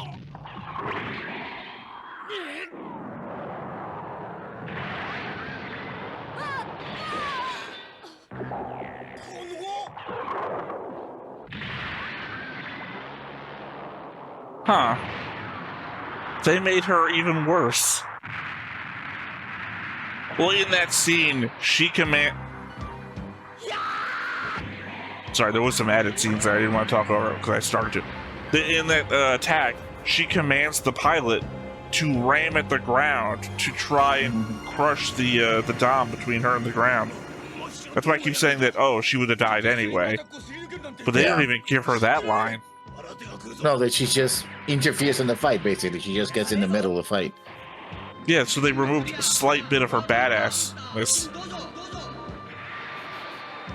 You know, the last Starfighter. What do? We die. So get rid And of that that. design is different because the original didn't have those big, you know, the engines were not that sort of big. Oh, there you go. Yeah, She recontextualize did that one. Yeah. Well, yeah, because they were in the middle of a forest when this happened before, but they just like removed a bunch of trees to let us see. Also, in that fight, they didn't kill all the ones at the same time. They kill one, they retreat, and they try to avenge them. Yeah, because I had that whole conversation about that light that follows them through the woods, and it just turns out to be a smudge on the thing or whatever. So now it's 忠誠を尽くす18人の部下の力がある。ランバラル、ガルマ様の仇もあなたの仇も討てましょう。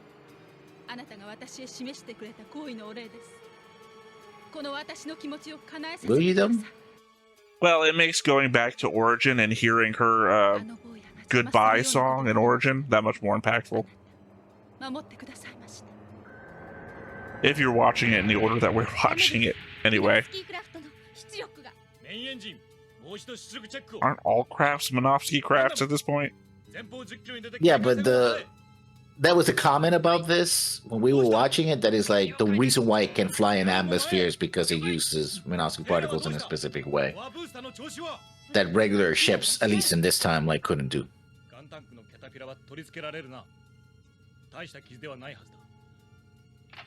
俺はイライラしていない。オデッサ作戦は進行中なのだ。任務を遂行するために全力を尽くすのがなぜいけない。分かっています。 Oh. Nothing says you're calm, like coming back to a previous argument to yell at some more. Add your. Okay, we're gonna have that in repeat. Well, it's our pre-la la la la. Yeah. I'm just walking here. Wait, what's your problem, dude?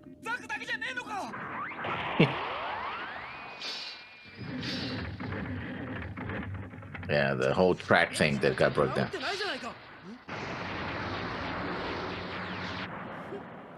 木馬め案の定敵像って。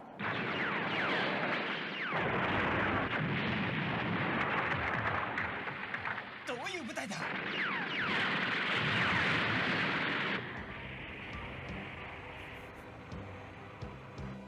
何のために戦うんだ。K0. I'm just reminded of that Mega Man. What am I even fighting for? Horrible voice acting.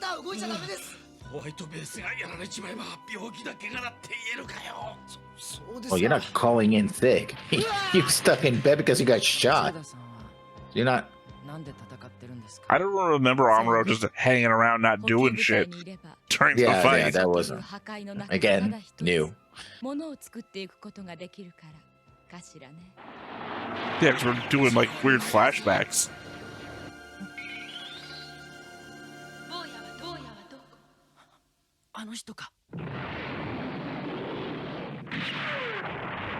See, if Amuro had this problem early on, and they did all this before he started having the PTSD stuff, that would be so much more easily relatable. Knowing that Amuro is seeing like all these visions of everyone that's died around him. Like, oh, he's being fucking haunted. That'd be fucking easier. I don't mean haunted by ghosts. I mean like haunted by visions of the past.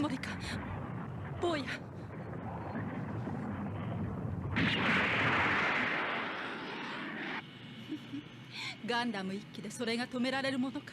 木馬にぶつかればその中の爆薬が。タッチ！ガンダムを後ろから倒しておしまい。Yeah, it's crazy they gave Tachi so much time in Origin to just be this guy. 上からできるか。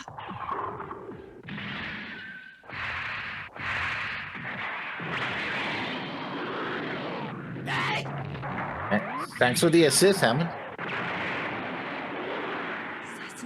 That was another pilot.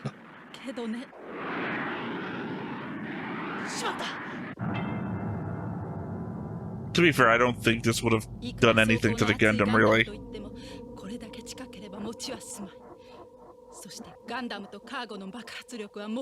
And you stop monologuing and actually shooting him. Might have tried to work.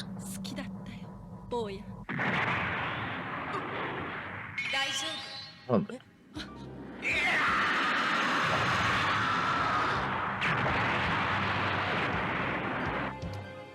Don't worry, as someone that died in a cockpit, I know when someone else is about to die in a cockpit.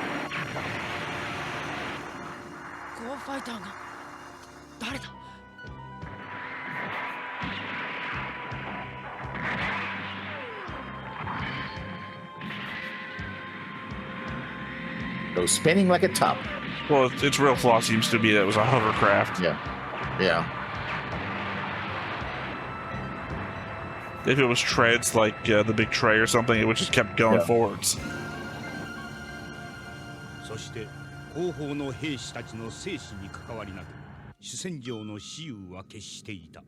I guess no nuke this time, or betrayal of the I don't generals. know. I assume we're still at Odessa. No, but he's flying away, so yeah. Or he's flying too. I mean, hold on, let it play out.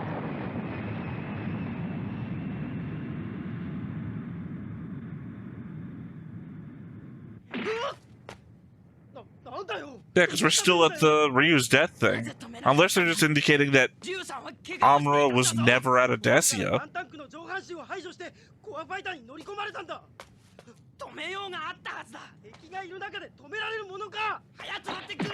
shut the fuck up, Amuro.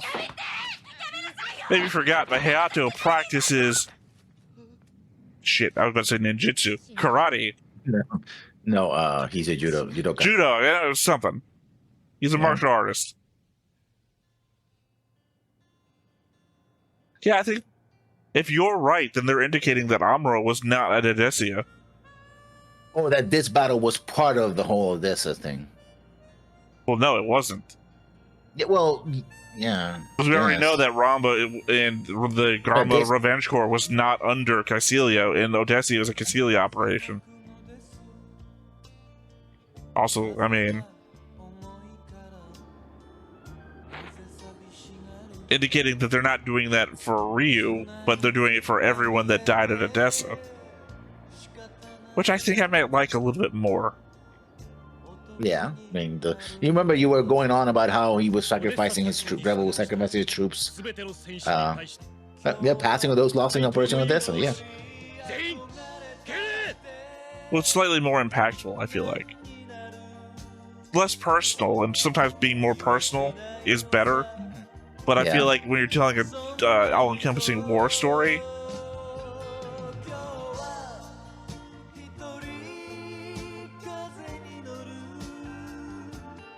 Also, the people that were lost fighting, trying to protect the white base, right? There's the crater that. Matilda. Yeah, Matilda. Sorry, I was hearing the music that I'd never heard before during this scene. That's why I stopped talking.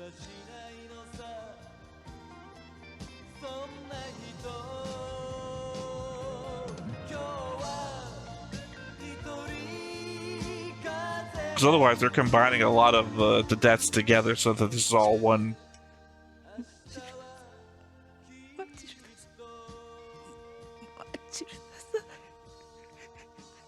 Also, I guess Hayato got a punch in on your face because it looks like someone was up in your nose.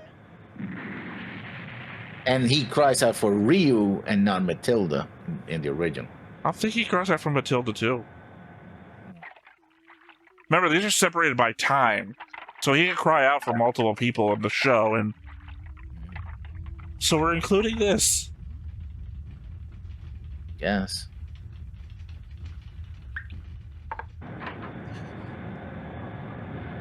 I don't know, like Luna 2, I would think that we could skip this whole thing. Yeah, that's because. Well, I guess it's because this. Yeah, this I guess you've got to include her. Char. You've got to include her for. Hayato. Oh no. Yeah, we both forgot a guy's name for some reason. Yeah. Starts with a K. He gets punched in the face earlier on, which I also don't think he could.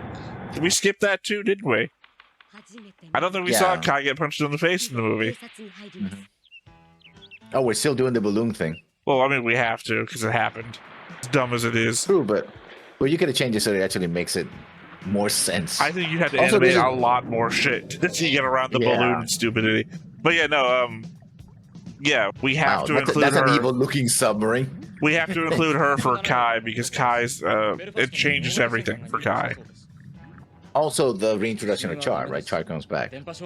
But yeah, that was an evil-looking submarine with even like eyes and everything. For my money, you could just reintroduce Char at the assault at Jaburo. You don't have to include him here. Yeah, he can come back anywhere. Okay, why did you break up the picture? You got that. Destroy evidence. Because he's just gonna fuck off. Yeah. Unless they show where he was going here. Because I like the idea of him not coming back here and showing back up at Jaburo, because we know Jaburo used the North American forces, which were under Garma's command, which could imply that he goes back to North America command for Garma reasons. But I mean, for Garma reasons too. I mean, there's a lot of levels to it. Nope, just fucked off. Never gonna see it. Read the manga if you want to know where he went. Yeah.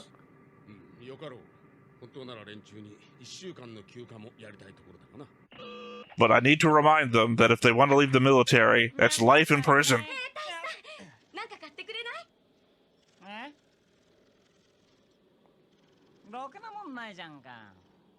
Just as a reminder, she's a gun in there, and this guard is doing nothing to protect the base.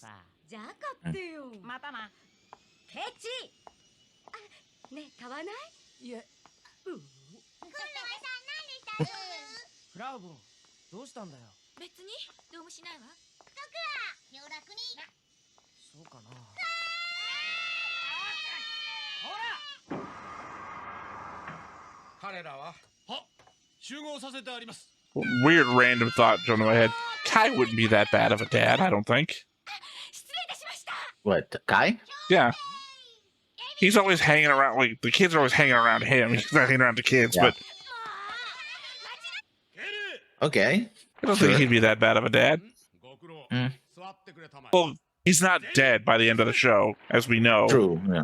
And he could grow up, you know? So, just random thoughts.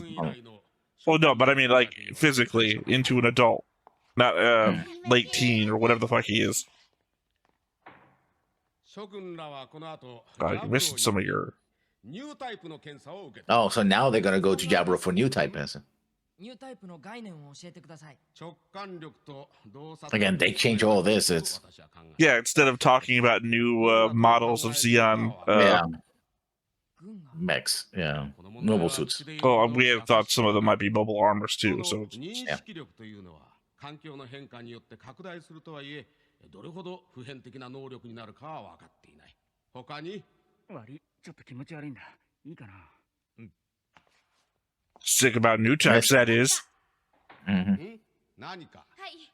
私たちと行動を共にしてきた子供たちはジャブローに受け入れる施設がある。心配する必要はない。No, not the you'll be arrested for the rest of your life thing. I'll say the movie does a better job of not making Rebel a complete fucking jackass, like charge all of our forces right into the nuclear weapon. Still a jackass in my mind, don't forget, but it does a better job with him, I think. Well, like they remove all the negative traits that he has in the movies. And also, you don't have the thing where, you know, Kai leaves and it's like, oh, well, how come they didn't? You just told her that if you leave, you're not going to have. I think Bright's still going to cross paths with him right here. Yeah. No, nope, never mind. Would have happened right here. That was like, no, wait.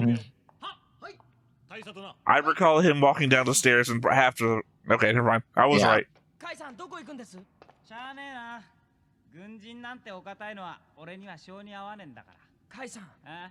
But yeah, no, Rebel doesn't say the thing, so. Yeah. Still, the fact that Bright just let him go is like kind of dumb, but not as dumb as, oh, by the way, if we let you go, we're going to have to put you in prison. Yeah, yeah. It doesn't, desertion is bad, but it doesn't double down on a conversation he just had with Rebel. And also, he just said, I'll authorize it, so. I guess it also implies that Fra doesn't care about leaving like she did before. What about us that don't want to be here? She doesn't say that. She says, what about the kids?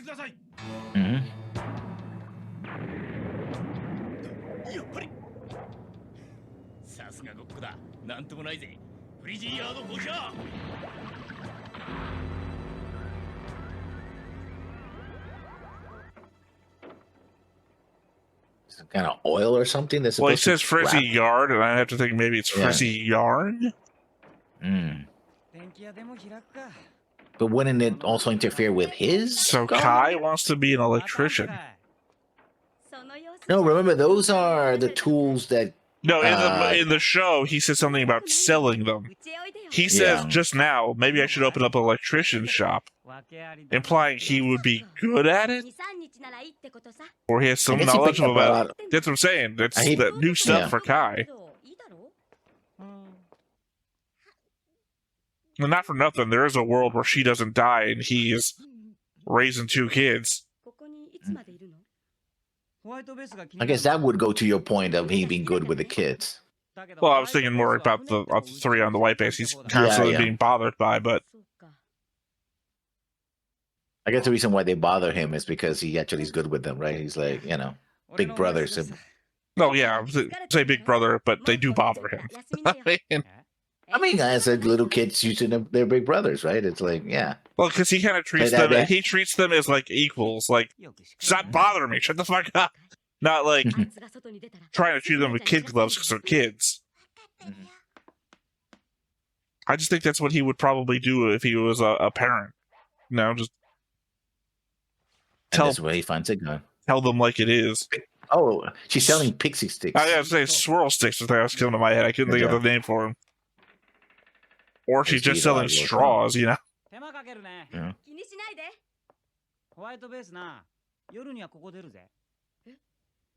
You mean pork? See, this is the part where I'm like, Kai, why are you giving a stranger this important information, right? Because he knows that she's an agent. Yeah. That's what I'm saying. He understands that she's basically selling everyone out for the kids. Yeah. 107号が木馬の乗組員と接触したという情報が入りましたが、ベルファーストにいると言ってたな。木馬に潜り込ませて。So they're in the Northern Island, which now they just confirmed. Sorry, you understand Caps means yelling, right? The civilian spy, sir? Yeah. それを見極めて仕留めたいのさ。I don't know why you failed that mission a long time ago.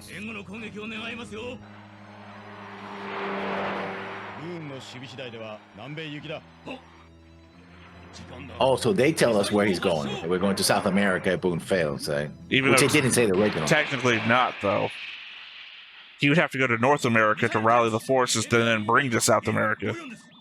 I suppose they might have a base in South America and they just call the reinforcements. That doesn't seem likely. Why not? Because he's not in command. He'd have to go there to a certain authority. I mean, if he's calling on the behalf of Cassilia, then yeah. Well, I don't know. He's not under Cassilia's command yet. No, he is. Oh yeah, never mind. Since the bar, since Garma's death, Yeah. I don't know. For me, the easier operation is go there directly, take direct command, then go to South America, then to call my boss, call here, blah blah blah blah. Oh well, if they go, he has whatever forces he has in South America. Might be small. He looks at the situation, goes like, "Oh, I need reinforcements to this." Okay, call him up. Except that we right? also know that he's not bringing enough to actually win. He says himself, "This isn't enough." Yeah. Maybe he was hoping that they were enough. Maybe the movie will change something. Yeah. Although I don't expect Jaburo to happen in this. I'm in fact surprised we went this far. But then again, we cut out Odessa, essentially. Yeah, well, kind of blended it in with the whole. Well, I guess technically we saw exactly as much animation in Odessa as we saw here. Yeah. But we did still basically cut it all out. Well, yeah. They did show more of the aftermath too, which is not the original one. It was just like, oh, we just won the battle. Here they saw destroy tanks and whatnot. Yeah, but we lost the whole nuke thing, which I guess is good because that didn't make much sense either.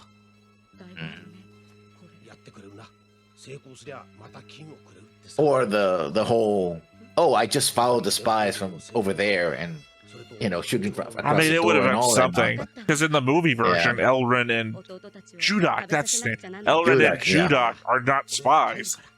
Yeah. At all, yeah. Well, I mean, I don't know about at all, but they're just not, like, if you only watch the movies, you wouldn't think there was anything up with Elrin. Yeah, because also we don't Judak see... didn't even fucking exist. Yeah, we don't see, what's his name, McHugh saying, oh, these are your orders. I want you to delay the forces, right? That's what I'm saying. Yeah, they're not spies in this, or... Yeah.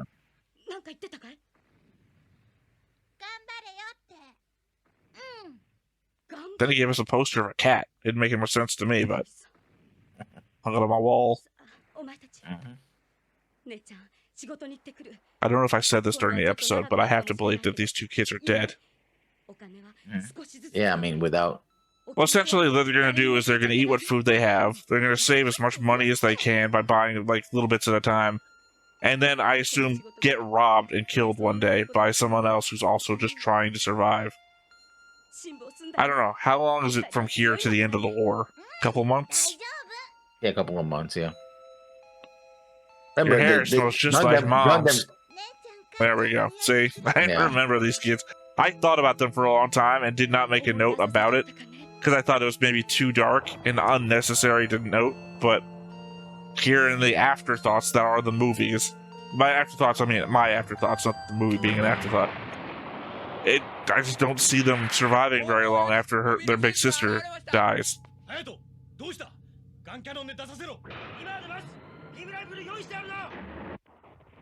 Wait, I gotta go to the bathroom. You'd be fucked in the kun cannon.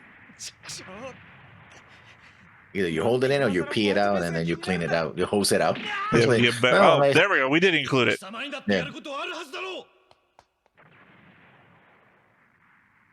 Weird that they included him running to get into the picture. Yeah, we're getting all the slaps and punches in one. Which was on the, I think, original as well. Well, the slap was. I don't think the punch was. No, because we actually see the punch happen in the TV series, so they don't go back to it. No, I said in the movie. Oh. I said this earlier that I didn't think he got punched in the movie. Yeah, they clearly redesign. Is this supposed to be the... I think that happens Matilda's last meeting, and we didn't see it there. She was just repairing the engines. Though they did talk about it.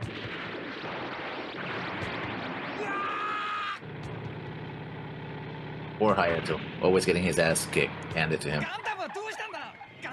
Yeah, technically, his fight with Amuro a little earlier was the only time we've ever actually seen him get into a hand-to-hand fight. Because clearly he's not the best when it comes to piloting the mobile suits. because he's the one that gets his ass kicked the most. So I was gonna say, at least he knows judo. So I guess technically he did fight a new type hand to hand to the ground.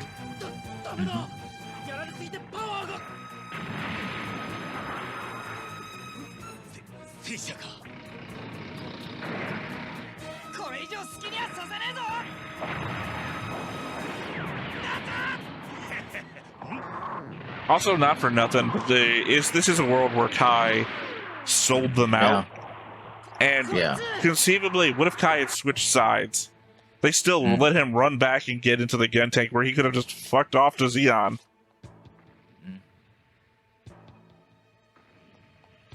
But again, this also proves that security is not so great. No. I mean, could argue that they're under attack, but that should actually give them more security. Yeah, I was about to say that. How'd you know what it was called? It could be a class of submarine as opposed to specifically that submarine. I would argue then that you would say I've sunk a Jukan, not the Jukan. Yeah. Especially because you don't know how many are out here. And then we took off without you ever noticing. Yeah, without the underwater battle either, which you clearly didn't like, of course. Well, I never liked the underwater fights.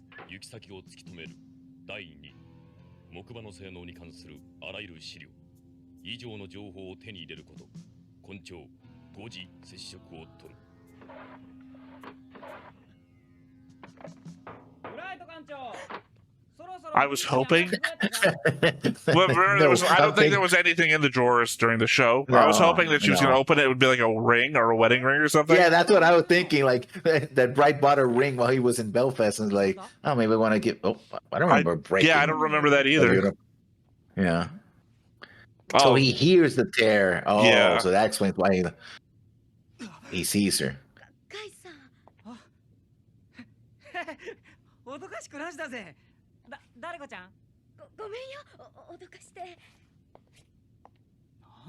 What's with the gun, though? No, he actually, in the original, he literally goes like, oh, Miharu. Yeah, he recognizes her immediately. No. Yeah. Oh, this is part where it's like...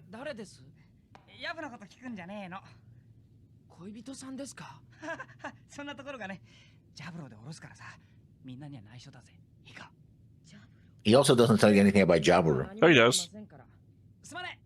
In the original, he said, yeah, because they're going to Jaburo. So he's like, yeah, I've taken on a stowaway, but I'm bringing her to the place.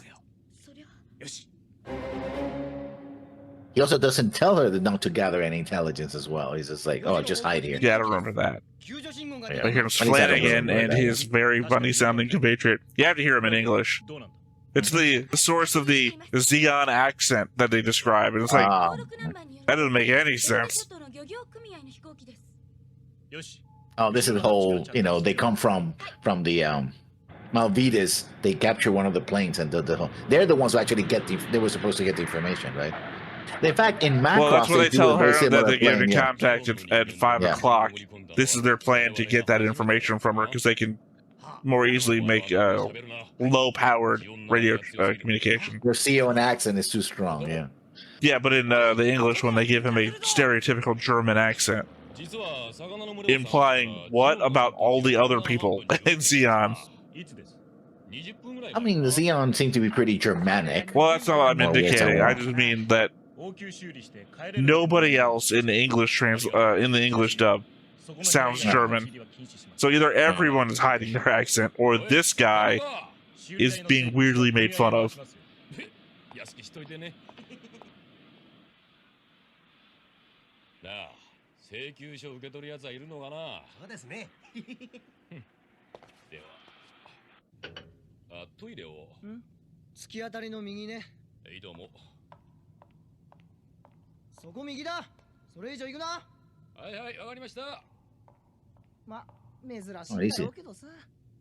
What, a bathroom? What are you talking about, Job John? Dick Tracy, calling Dick Tracy. Takes off his shoe, does a Maxwell Smart. 基地はジャブローの宇宙専用ドック。よし、あとはまだです。上出来だ。頑張ってくれ。 Came all the way out here. All you have is where they're going. Which is important. Well, a confirmation which Char wanted to know whether we're going I to would Jabba or argue somewhere that you could trace their flight plan, or their flight path rather, and figure that out. 兄弟食べてきたんだ。そりゃわかるけど。迷惑かけちゃうね。私がスパイでさ。まあな。 Yes. You know, with the time we have left, I have to think we are doing Jaburo. Oh, so he thinks she's harmless because whatever information she's going to get, she can't get out. But once you realize the plane is there, it's like, oh shit, she's actually going to do us some problems, right? Like, I don't, you know. So Kai is actually dumber and smarter, right? He's like, well, I mean, dumber for allowing her to know that they landed on the thing to begin with until it was too late. Yeah, no, but dumber in allowing her to be around and gather information, even though he tells don't do that. But smart to figure it out that that's what these guys were doing. No, he's talking about getting the forces from California and Africa. 敵討ちとは言いたくありませんが、私は3機のモビルスーツを沈められています。やらせてください。 I don't know. To your point, it was already done to begin with because the information she got came from him. She didn't gather any information from anywhere but him. Yeah, he's actually told them where they were going. Well, technically he was talking to Amuro, but he did it right in front of her. Yeah.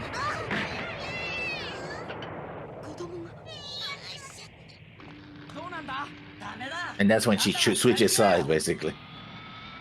Without anybody knowing that she's even there. Will they explain that? Oh, wow.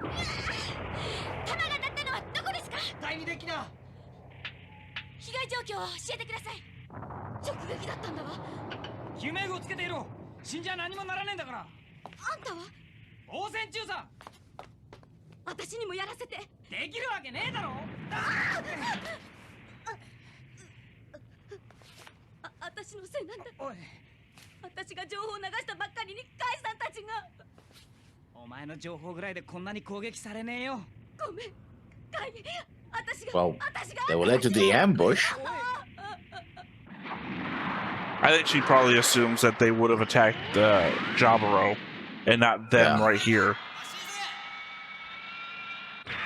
Not understanding how obsessed Sion is with the Trojan. Well, I mean, it's either that or she assumed nothing at all. Like, I'm just giving them information. Nothing bad actually happens from my information. Alright? Mm-hmm. And now she's actually seeing the effect of that.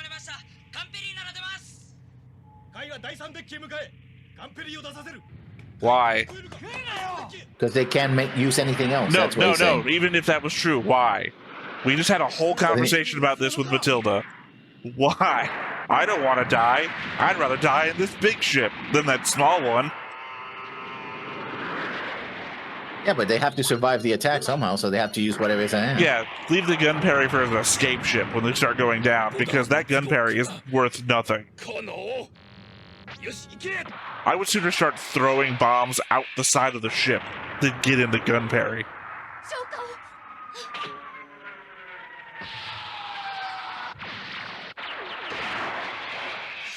I actually think the I can't remember what it's called, the G Fighter or whatever it is, looked better in the show. Better in the show, because this just looks like a different version of the Core Fighter. Basically, that's what it is. They took out the G Bull one. That's what I'm saying. It looked better in the show because it looked like a more reinforced fighter craft.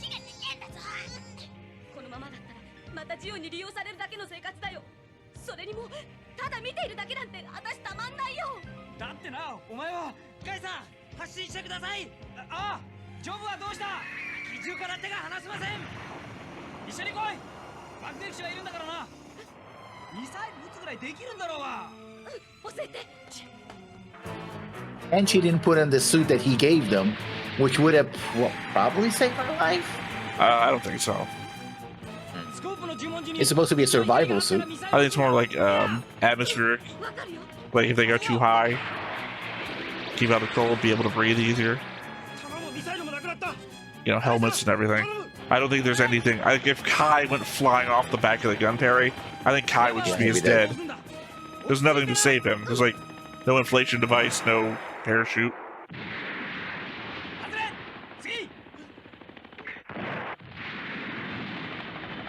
Because legitimately, all she would have needed to survive was a parachute.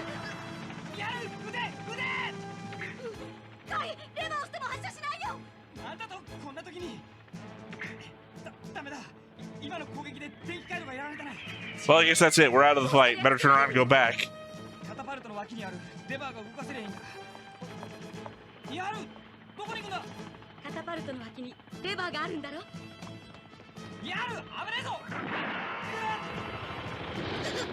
Keep your eyes on the wall, dude. They're gonna get both killed.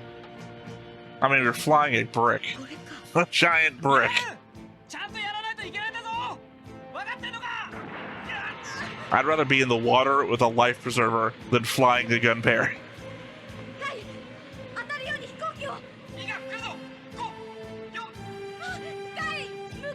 Hold on to that lever as hard as you can.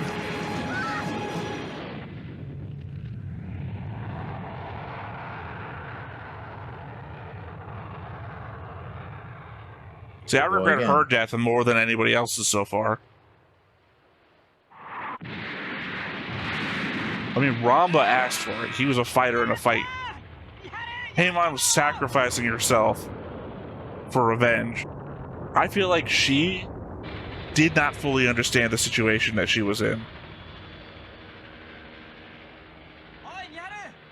Plus, I feel bad for Kai after. And the kids, as I previously mentioned.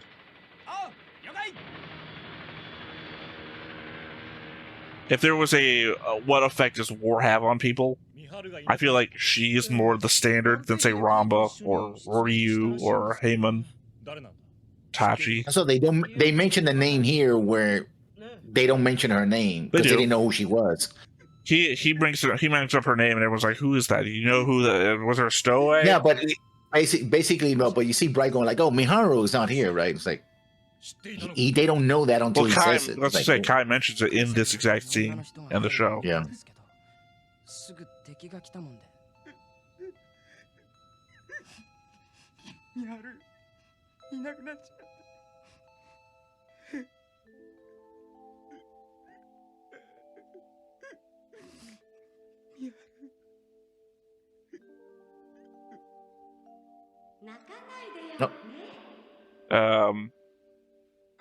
So the overlay was bad. She should have been behind Frau, not in the distance, but also in front of Frau.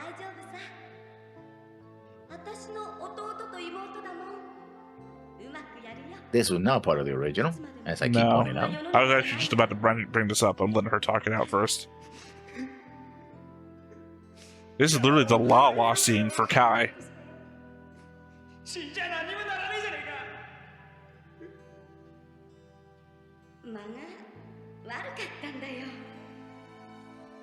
Although these scenes seem to be like trying to get people off the hook, kind of like, oh, somebody died, but this person will come back in green form.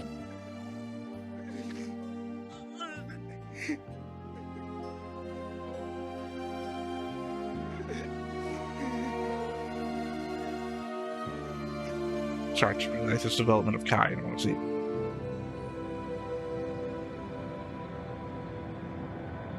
Oh, never mind. I guess that was it. Okay.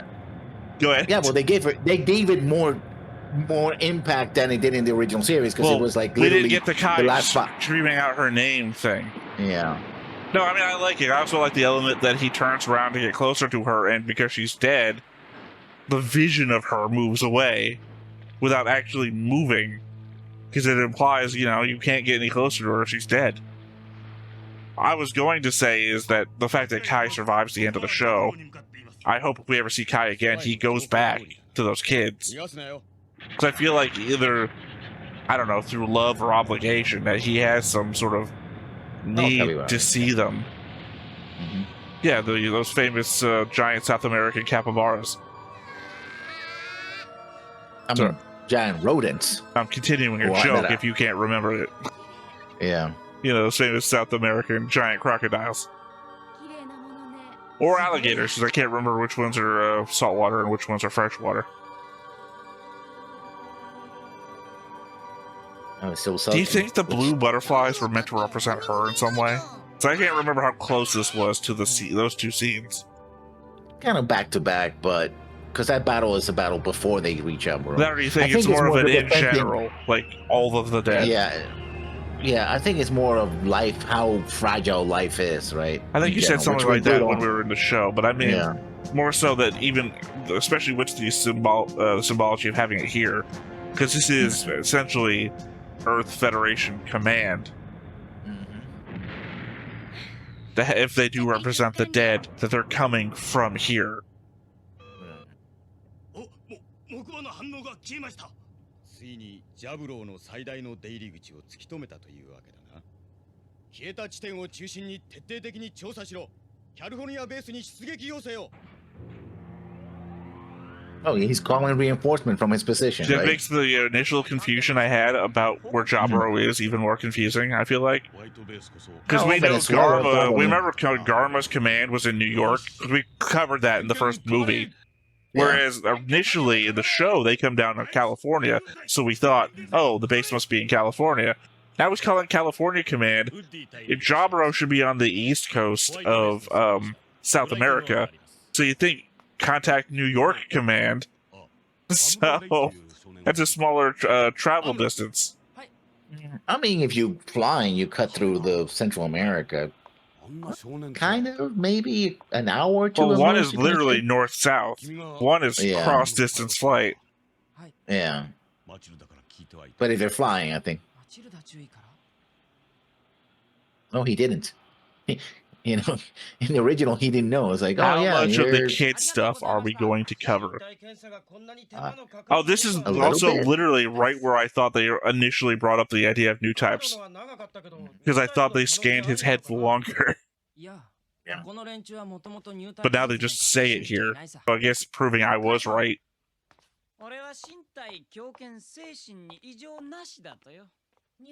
No sign of mental abnormalities.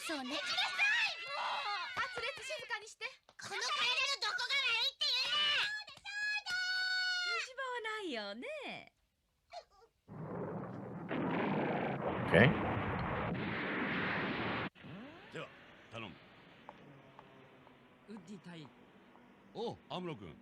Where's Buzz? They're on the... Okay, I don't get the fact that they have this cover over this since they're underground. It's just still need a dirt. table. Yeah. Yeah, look at it's stalagmites. It's still all dirt and crap. Like literally, if there's anything rattling above you, shit could still fall. I would argue, why does your cover have a giant holes in it?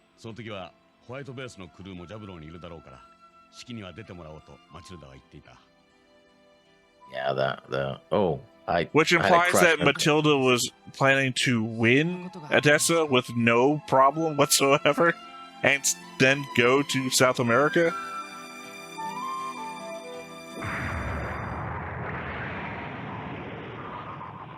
Because we saw during the show that she was present at Big Trey and everything, which means she was part of the operation.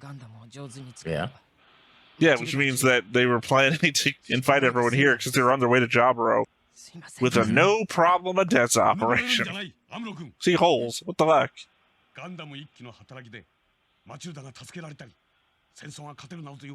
Technically, Woody, you're proven to be wrong. I guess, thankfully, though, you won't live to see it.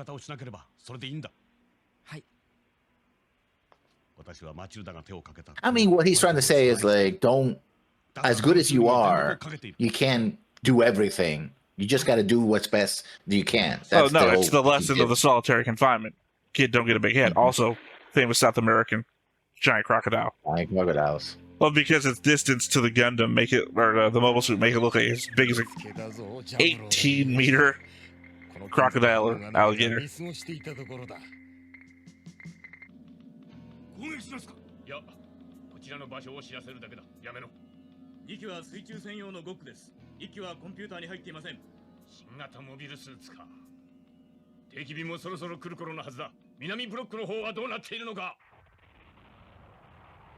Oh, these are the two guys that are just lazing about here. Weird that's regular bombing, though, if they're not sure you're even here. Also, how do you not know exactly where they are with this giant metal dome thing? coming out of the ground. Yeah, literally should be the first thing that you do is take this out and then see what it connects to underground. Wow. The guy looks at it and the snake goes like, oh, I don't know. Then jumps and the spots jump out of the same snake. thing Kozon did with his eyes come out of his head. Those famous South American giant boas. Yeah. They apparently are siding with Zeon, I guess? Like, oh, see, California, they would cross to North America. Yeah, you're right. Also, know that. By the way, I was pointing at my own screen, chat. You can't see where I was pointing. Well, I was going to indicate towards your the siding with Zeon. Africa looks way too high on that map. You said they were siding with Zeon, but they were running away from Zeon mobile suits, so I don't think they would be siding with Zeon.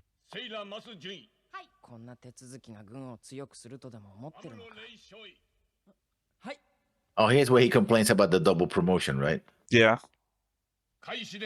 And nearly gets his ass kicked. Well, actually, he gets slapped, actually, in this one.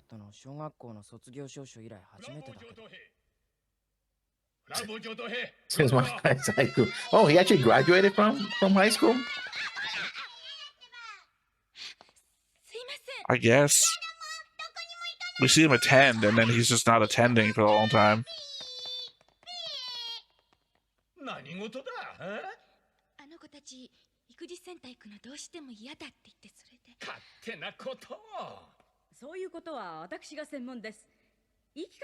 Turns out it was in fact not her specialty.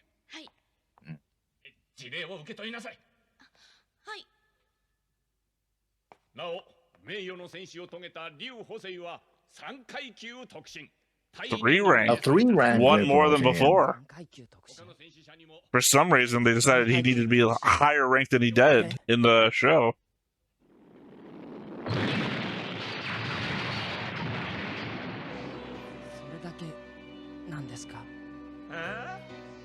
And technically, you can write off the dead as dead.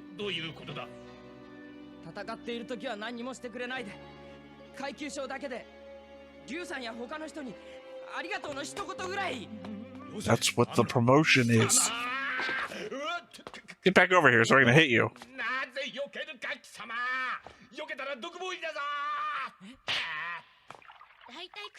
I like to think he's only paused because I've already been in solitary. What?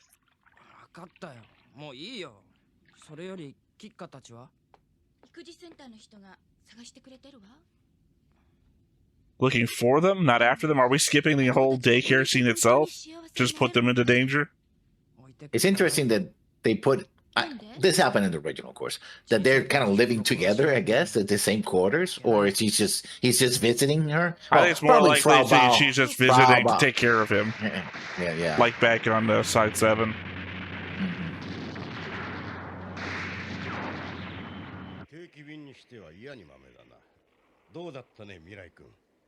Yeah, this jackass.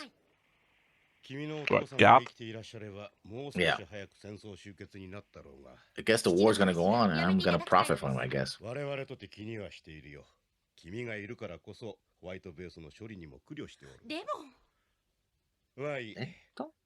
They made a point of that she's so important that they don't know what to do with the white base because they talked more about her dad before, but not that she was so important about being on white base. Yeah. Well, about how he would have ended the war because he was both a politician and a businessman.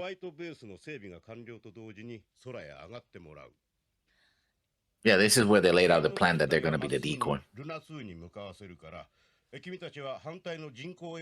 Well, yeah, because at this point, everything after this is going to be all three space battles after this? No, well, 3 if you count Texas as a big space battle. 2 big space battle and the no, 2 minor space battles because there's side 1, side 2, I think, when they go and they get damage. Let's see, my notes. No, you're right too. Battle of Solomon and Operation Star 1. I, for some reason, remembered a third. This is where they mentioned the fiance, which they didn't mention the first time. And that's where... Oh, no, actually, that's in the original, yeah. Side 6, yeah. They go to Side 6. Yeah, any of the animation where you see like the little sparkling dots of like dust on the lens. Yeah, that's the old stuff. Yeah. Interesting. Char is at part of frustration. It's still wearing his bright red uniform. It's like everybody's dressed like a ninja. He's like, nah, I'm too important to actually, dress any other way. I asked before how much of the kid stuff do you think we're going to skip, and it looks like so far we're skipping all of it. Oh, here we are, Slugger. Slugger with an E. Slugger. Yeah, Slugger. Slugger Law. He sounds like a 1980s action adventure character from American Activist. I don't know. I just recently got done watching clips from Spotlight, where the priest is called Law. So, I guess take your adventure where you can get it. Also, can you take a seat? To be fair, the dude looks like he's 40 and he's hitting on like what seems to be a 16, 17-year-old girl. You look confused. Slayer looks like a 40-year-old man. Yeah. They are running away from the daycare center. We are already skipping what I feel like was their most impactful scene. Yeah, with the kids, like all the kids, like, yeah, we don't want to be here either, but we're stuck. Kika crying, Fra, I want to go home. I want to go back to White Base. I mean, that had me welling up a bit because the kid stuff gets to me. But no, fucking all skipped of it because when they have the fight with the other kids, right? Like, oh, you don't get the kids. Like, well, we don't want to be here either, right? We're just stuck. Yeah, and the kid starts crying. That's why I said, I was like, you fucking kid. And he starts crying, and it's like, oh wait, no, I see. Fuck, I can't be mad at anybody in this scenario. They're kids who are stuck in a war zone. I can still get angry at kids real easy, but it's when it's like I can empathize with them. It's real hard to be angry at anybody, even if we're hitting each other and we're all crying. It's like, oh wait, no, I understand why everything's happening. This is the first time we see the GMs. Yeah, well, they were in the episode too. Oh no. Chart. I couldn't point it out fast enough, but it looked like the artist forgot how to keep the color within the lines. The white on his helmet kept popping out past the lines of his helmet.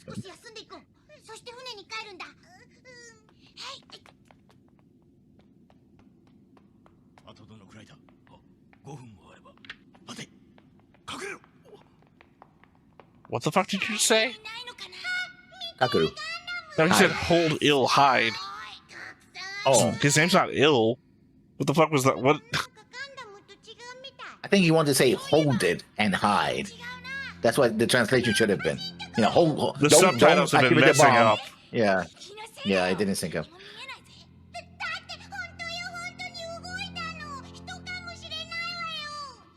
Okay, I'm gonna bring this up. I haven't brought this up before. I really enjoy the relationship between Fra and the kids as like a motherly figure.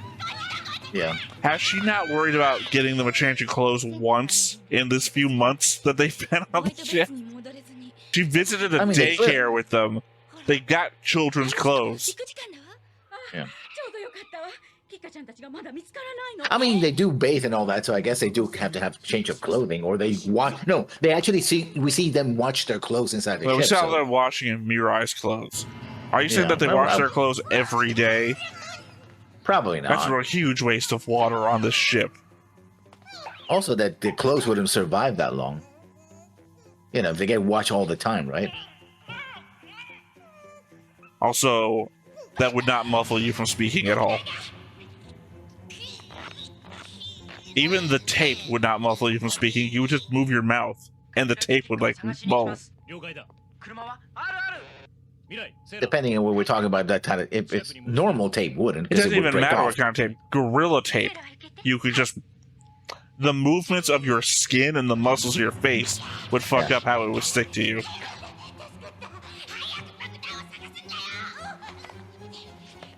Damn, he's well. The teeth are shown like they're sharp as beaver's teeth. Well, shark. That's what you do with kids in anime. Yeah. To indicate they're not as innocent as you might think they are. I was gonna say, this is also a scene where I picked up a image for the thumbnail. Should be here in a second. Nope, never mind. They skipped over it. It's Let's first seeing a bomb and he's right under it. When he falls onto his back, he's pointing up.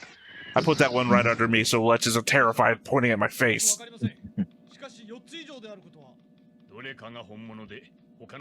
That guy has a name too, because I remember he's on the board.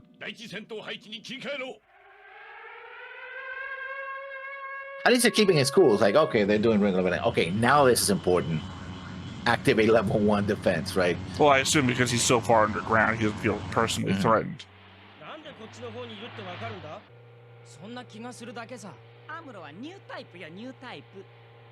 They're saying as much as they possibly can for all the times they didn't say it. Yeah, they're overcompensating. Also, I think military vehicles don't have keys like that for ignition. They just have a button. Well, it depends. Purpose-built military vehicles, but these might not be purpose-built. Yeah. Wow, it's pretty strong, though, if it can bust through a wall like that. Which, yes, I know happened in the original, too. Just making a point of it. Well, more so that it broke like cardboard. Like, it was really a metal sliding door. It just busted like it was...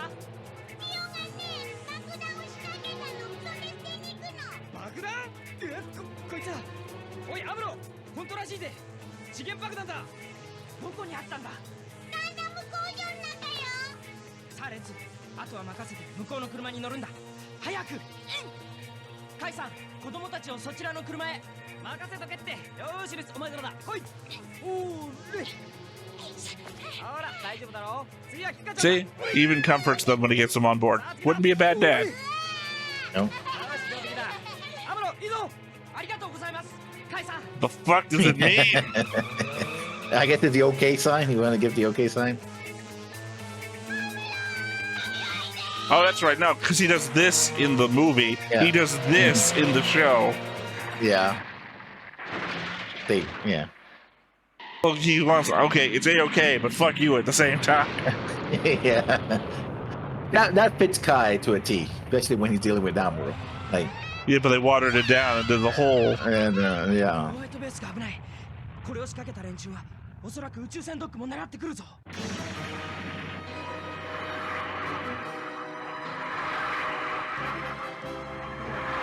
I think this is mostly ineffectual. Yeah, because they're underground and well, not only do they have the layer of dirt and everything, but they've also got like reinforced like metal armor plate over the entrance. And also, they're not necessarily attacking a specific area; they're just bombing the whole thing.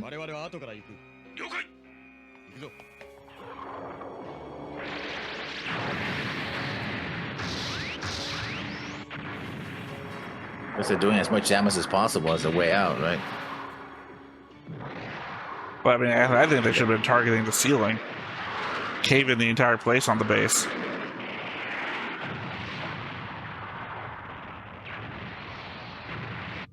I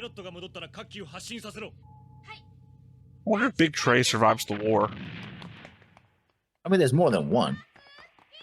Oh, I don't think so. I think Big Trey is the it's just, type. I think it's the name.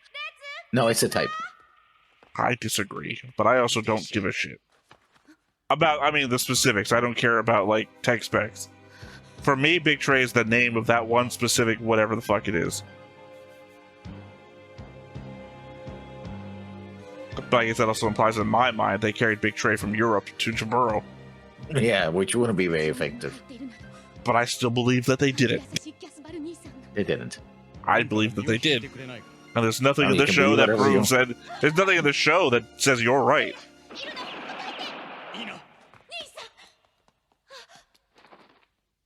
No, you just had shot him. That would have saved a lot of problems. Actually, no. Not for her. Charlie actually doesn't do much. I think it would cause her more problems. Yeah. Maybe not like, I don't know, mentally. It would cause her problems mentally. I didn't know how I was going to phrase that, but... Considering that she's going to go on from this, unable to even shoot anything without thinking, is my brother on board? Really, it's a failure of Char not to use his 6-foot-long legs. Yeah. Oh, I only just noticed the music you were talking about.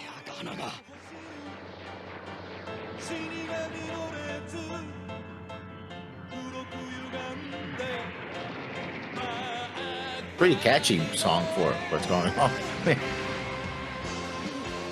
Yeah, no, I would think Amuro, like closing my eyes, what do you think is happening? I think Amuro is on a sports day at high school. Yeah, he's there rocking out, like, yeah. Yeah, every so often we're doing a freeze frame of him, like, doing a long jump or something, like, yeah. Yeah, they say this is too small for this. Like, I guess the band was hired by the Federation to, you know, liven up the battle. Like, yeah, we need something to pump up the troops. I guess they were only after A-Doc because that's where the Gundam factory was, so they were trying to. Sorry, I thought it in my head and then had to sigh. Seize the means of production. Well, literally. Sorry, is the music still going? Yeah. I won't be more sad for Miharu. She's dead. I don't care anymore. Like Kai's new motivation for revenge for all the girls out there. Yeah. Sorry. And I wanted to recut once Kai says that, and then this one's for the girls 18 to 25.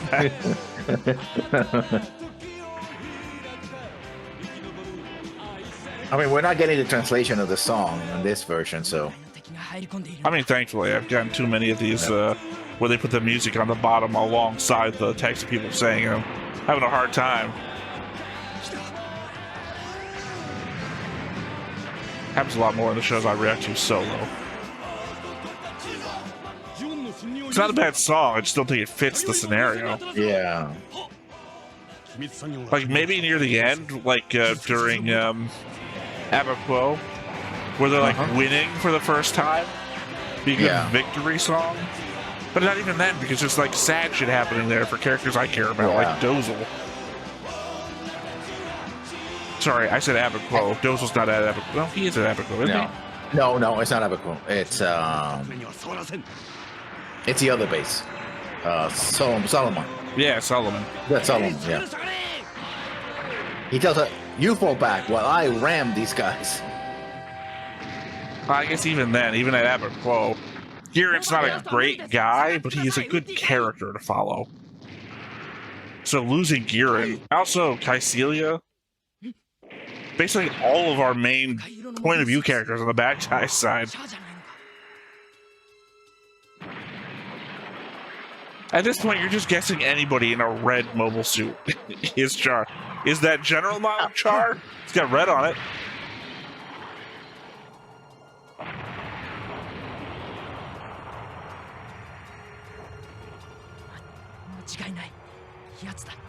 Oh, remember, he's now a new type, I guess, so we can just chalk it up to being a new type. At this point, though, Char's win-loss record is heavy on the loss side.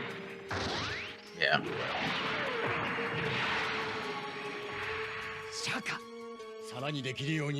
How do you go from, that is him, I know it, is that you, Char?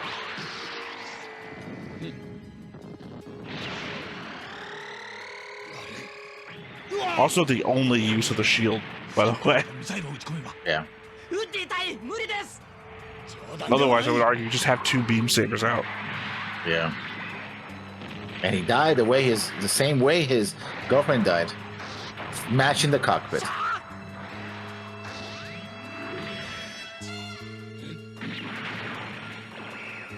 And they did add that flash thing.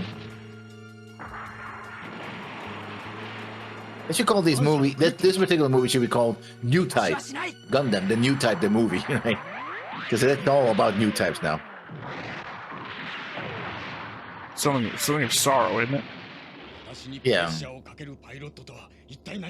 Soldiers of Sorrow. Because I know the third one was Encounters in Space. That's why I said the next one has to be after Jaburo. Yeah. Well, because that's where all the space stuff starts going on. They get launched as decoys and whatnot. That's why I said you shoot the ceiling. You could have destroyed so much of this place if you just aimed up. I mean, true, but you gotta be careful not to bury yourself as well. I'm not saying straight up. I mean that way, up. Yeah, but there's no guarantee that it will not continue to collapse. You know, I guess you can try to run your own. I mean, start from close to the exit then. That.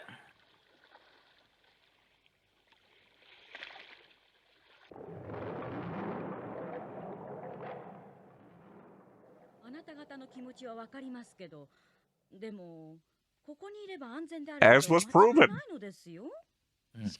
By all the explosions and everything else. この子たちの気持ちは考えてください。 Won't somebody think of the children? うちのチビたちはね、今までに何度もドンパチの中、俺たちと一緒にくぐり抜けて戦ってきたんだぜ。大人のあんたに I mean, that's no reason to Yeah, keep them. not Though. a great. I mean, like, well, we survived up to this point, so. Why don't you please see my argument for continuing to place them in harm's way? でも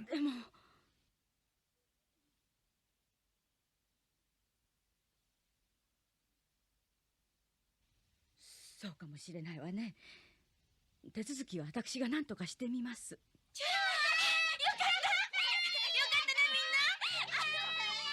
Weird to think that there was any paperwork to begin with for these kids.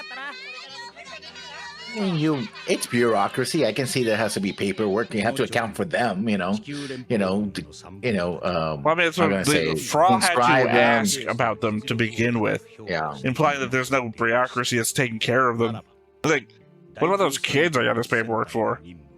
彼ら一隻に任せればよい。これはニュータイプ部隊の名に恥じぬ任務である。 Now they're the new type unit, which they actually said that when they were debriefing them in the first place. Briefing them, not debriefing them.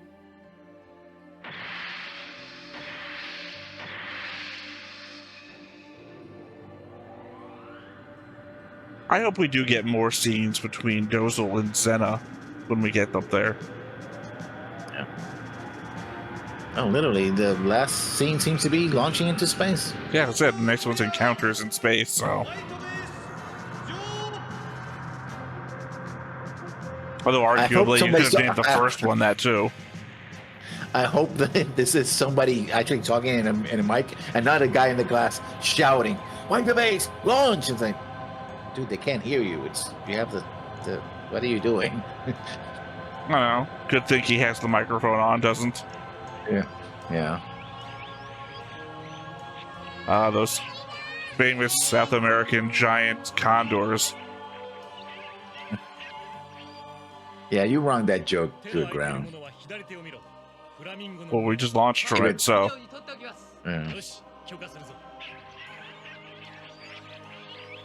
From that famous South American giant ground. Taklon, I think that guy's name was.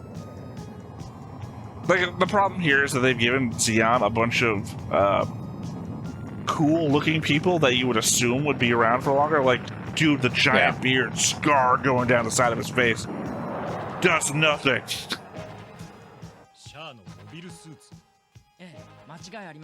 Chen? They translated it to Chen, but it's Char. No, not really. Hasn't been good since the Battle of Loom. Really, if you think about it, Char was a one-shot pony. Yeah, like I said on the original, Char is more like an archetype that gets repeated multiple times in Gundam history. The problem is that people think he's really good because I guess they haven't seen the show. And they're like, now Char could beat any of his clones. No. Zex could take Char, I think. Like I said, Zex's first thing in Gundam Wing is he beats a Gundam in air in a mobile suit not designed to fight in the air, and it's just falling. And then parachutes away. Like, ha-ha! You know? Zex is a fucking badass. And not for nothing, but when Char is like, oh, this thing is going at 80%, put me up to 100%. Zex gets the tall geese, a machine that goes so hard it kills people. Not it's operating at 100% capacity. It's operating so far beyond human capacity, it kills its first pilot. And actually, if I remember correctly, it's kind of the prototype of both mobile suits and particularly Gundams. Yeah. No, it's a prototype of the Gundams, not the mobile suits. That's what I'm saying. It's a prototype.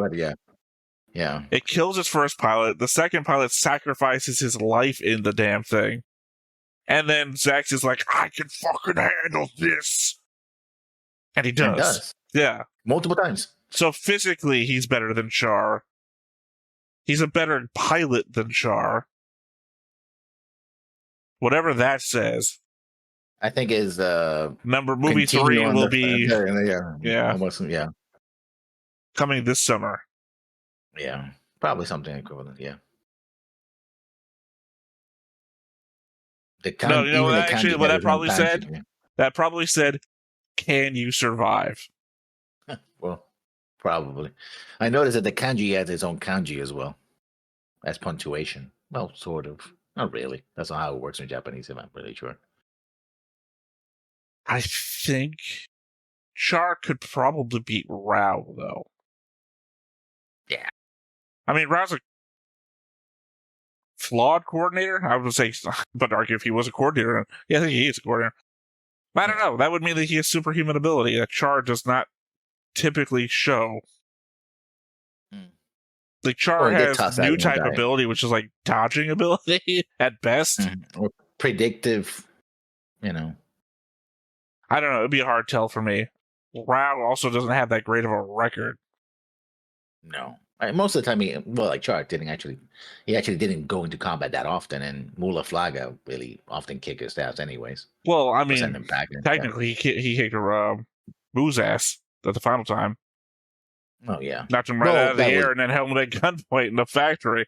Well, not a factory, a human factory, I guess, coordinator factory.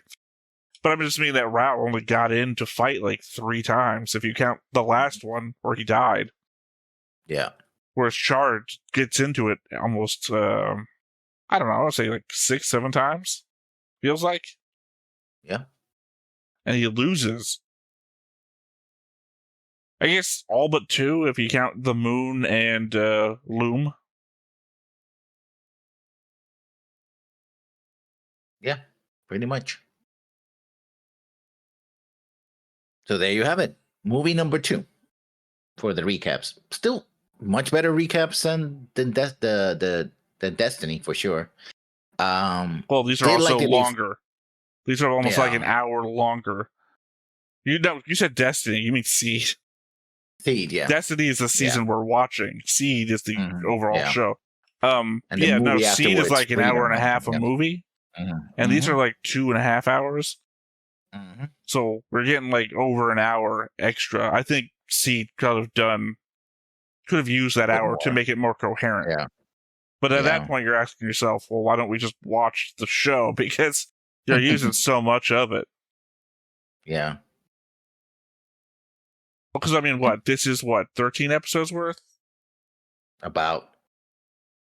Yeah, 2.5 hours. It's like, 5 episodes? 20, 22, 20, 27 minutes per episode? Say 22 for opening and ending. Yeah. So it's 3 episodes an hour? Just about? We'll shave off some time. We'll say 3 episodes an hour. This movie is episode 16 to episode 30, so about 14 episodes, right? Do the quick math in my head. And if you say it's about 22 minutes an episode, give or take, that's about 6 episodes worth in this movie. So about half of what they're showed. At what did I say, an hour and a half with the Gundam Seed movies. That's 90 minutes. At 20, this is 2 hour. You said 2 hours and some change, right? Well, 134 minutes. Hour and a half for Gundam Seed would be about 4 episodes a movie. And if you said even about the same length, that's still 2 extra episodes of you could fit into a movie that we're doing here. So of course they're going to be able to handle a more coherent story. Yeah. Also, overall, not for nothing, but there's not a lot of stuff in Gundam Seed, the first season, that you could combine into one thing, like, say, Rambaral's attack, Matilda's death, and Odessa. 3 major story arcs that you could combine into a single thing. Not a lot of that happens in Seed, that you could combine all these things. Like, there's the Battle of Josh Egg, Alaska, Panama, and Orb. And they do sort of merge the ends of them together to make them sort of close to one thing, but there's still so much going on there, you could not possibly say, all right, here's one fight, salute for the dead. He couldn't do the same thing. Yeah. The one thing that I think the one thing I will say is that I think they overcorrected, right? We were complaining during the series that if they had introduced the whole idea of new types earlier, it would have been cool. But now they were like, new type, everything was new type. Every other sentence, new type. I was like, I get it. New types exist, right? Also, you're not really explaining what new types are anyway, so you're mentioning something that's they did. Well, he's a new type. They brought up what new types were. Kind of, but I think that would have been one scene where it's like, oh, this is a new type, and this is what we believe it is, and that's it. But every other sentence, like, whoa, hey, Amuro, remember, you're a new type. Oh, Sayla could be a new type. Murai, we don't know if Murai is a new type, but we're not gonna mention it. I think they did fine. I don't think they heavily overcorrected. I mean, maybe a foot over the line, but not too far. Because if new types were real, I think you would fucking be talking about it all the time. Especially if they're like so new, right? It would come up all the fucking time because I don't think you could let it go. By the way, I hear Amuro is a fucking new type, and now we're scanning him for what? New type. Also, I'm not sure about these new type things. Also, apparently we're new type core because obviously up top they're talking about new types too, and new types get put into their own unit now. The only thing is that they can't correct for the fact that they're using it as a decoy because that's what they did. So even though we formed a group about this new superpowered thing, we can't take back what we did. Although it would explain, well, see the thing. Well, yeah, because the Sion side also suspects that they're new types, that Amuro is a new type. They don't know who Amuro is. So that would continue their obsession with white base and why it would work. Because in the original, it's like, oh, they just obsessed with white base because reasons, right? Well, what they can't get past is the fact that the Zeon Zudaikun wrote about new types. So the fact is that they can't get past the fact that Zeon, the organization, not the man, knows about what new types are because of their founding member, essentially. It's part of their philosophy. Philosophy. Yes, their falafels are all about that. But new type falafels there, But yeah, like you said, even though at no point in the Zeon side of stuff have they ever talked about espers, learning computers, new types, never. They've got to hand it to Zeon from the get-go that they would have to know about new types because it would make no sense if they didn't. And to be fair, later on, they kind of backtrace it to like, oh yeah, we have a whole new type institute, the Flanagan Institute. That literally, you have to believe that Char sent Lala to sometime near the end of Origin to, because she's been there. And although it's actually, I say Zeon has it, we know it's on side 6. So does Zeon have it, or is side 6 independently researching new types? I mean, it could be posing as a sort of well, we know Flanagan has Zeon sympathies. Yeah, sympathy. I would say interest. That's well, I mean, maybe he does, but so maybe it's a Zeon sympathetic institute. But maybe it would have to be because even if, despite what Zeon is now, Zeon's origins are pro new type to begin with, whereas Earth doesn't seem to regard them at all, other than the fact that put them in a military unit, I guess. Even though we actively only know about one. Yeah. I was going to say aside that if I'm going to have a falafel store, it's going to be called a new type falafel. Just falafels are potato based? Yeah, I think so. I never tried one before. I typically like potato based stuff, but is it a non-starch potato? Is that what's supposed to be? I know it's I gotta check. I'm not really sure. Obviously, I'm asking the question, so I obviously don't know either. No, yeah. This is literally for the audience coming from a place of ignorance. I do not know. Yeah, my Arabic / North African descendants are probably face palming in the grave right now. Oh, anyway, really? I thought it was a Jewish thing. Well, I think it's combined, but usually I want to say in media. Obviously, I have no idea. In media, I think I typically hear about falafels when it comes to like Passover and whatnot. Yeah. Either way. Legitimately might come from my knowledge of Rugrats. If you're not aware, the Pickles are a Jewish family. Yes. Yeah, they make it very clear. Yeah. Well, I don't remember.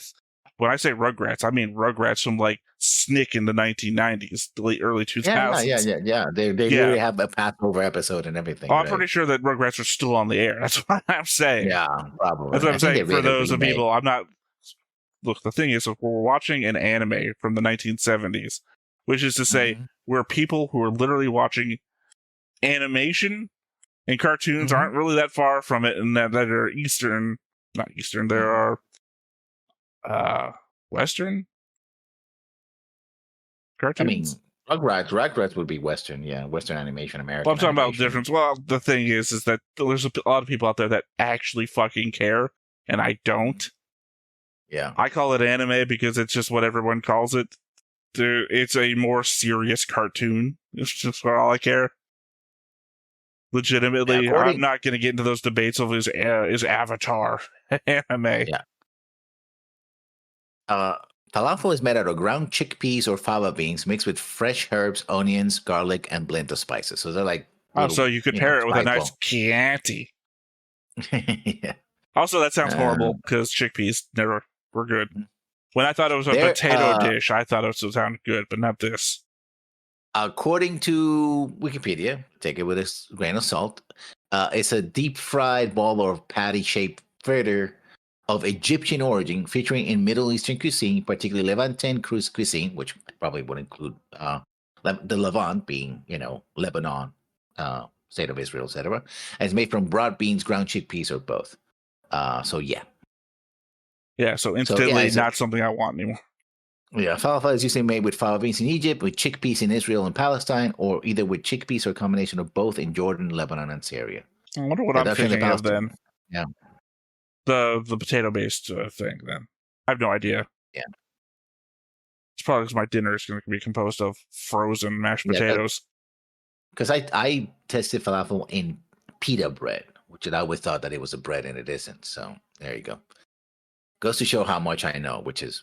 Pita bread is an unleavened bread. Mm-hmm. That may be what I was thinking about when I was talking about no starch. Mm-hmm. So there you go. The history of the falafel, according to Wikipedia. You literally didn't say anything about the history of the falafel. No, yeah. You said maybe the country of origin at most. Egypt, probably. Well, that's according to Wikipedia. So again, unhelpful to the education process here when you say Egypt, probably. You who just read the thing. Well, I say probably reading because comprehension at its best. No. I'm not saying I didn't understand what Wikipedia was saying. I'm saying that Wikipedia, it can be questionable. Don't take it as an article of fact just because. Here's the thing: is that Wikipedia also includes a bibliography of sources. You could click the number at the end of the paragraph to see what the source is, trace that source back to its origin, read that, see if it itself has sources, because remember, don't follow the first source if the first source references other sources, because they could be the same thing that, I might be going down a rabbit hole here. Remember that when you read a news article's headline, that the news article may itself just be referencing a different news article, which itself may not have done any research. If you actually care and don't want to just mimic what you see, be sure to do the research on the origins of all stories and things that you read. Which would take a lot of time, and that's why we're not supposed to click on links while we're doing this. Yes. Well, also, the element that nobody is as fast as your ability to talk. Mm-hmm. Also, the element that I hate cutting out sounds. Overall, good episode. Good movie. That was a good series of episodes. Yeah. Not the best, though. I have to think that movie 3 is going to be amazing. I mean, it's going to have a lot of the battles and the principal thing with the whole Sabby storyline, and Char coming back and the duel. I mean, I don't think about this though. We're recontextualizing a whole hell of a lot of stuff, right? So I have to think they got to the way Evangelion ends, right? The show ending versus the movie ending. Yeah, they're pretty different. Well, this is the Evangelion ending of what the fuck is going on with Lala? What are these acid trips? What's going on? Here's the chance. Recontextualize it. This is an opportunity, and I have to think, considering everything else has happened, there have been things that they've cut out that I wish that they hadn't. Again, like the daycare scene. I don't know. they've cut out a little bit of stuff with Kai mourning the death, but they also included more stuff that I actually liked more than Kai's. Yeah. I'm gonna make a comment of that because it might go into the whole Lala thing, especially Lala after her death and talk and all that. Because we get this sort of weird situation where, not with Ryu, but with what's her name? Mirai? No, Mirai is the no Miharu with Miharu and with what's her name? Redhead. Jesus Christ, we just saw her die. Matilda. Matilda. I would say Mirai was all Mirai. Miharu. You got me doing it. Miharu. Mirai. Mirai. The girl, the first one you mentioned, Kai's love interest, was also a redhead. That's why you're throwing me off. Yeah, she was more. Yeah, both of them were redheads. But the thing is that they do a thing where Amuro and Kai are like, "Oh, we're still talking to the dead." I'm like, I get that you're suffering. I get that it's a sort of closure thing, but it's like, why would they even have that kind of weird vision? I think they're setting it up so that when finally, because literally, there's a scene where they kind of do the whole.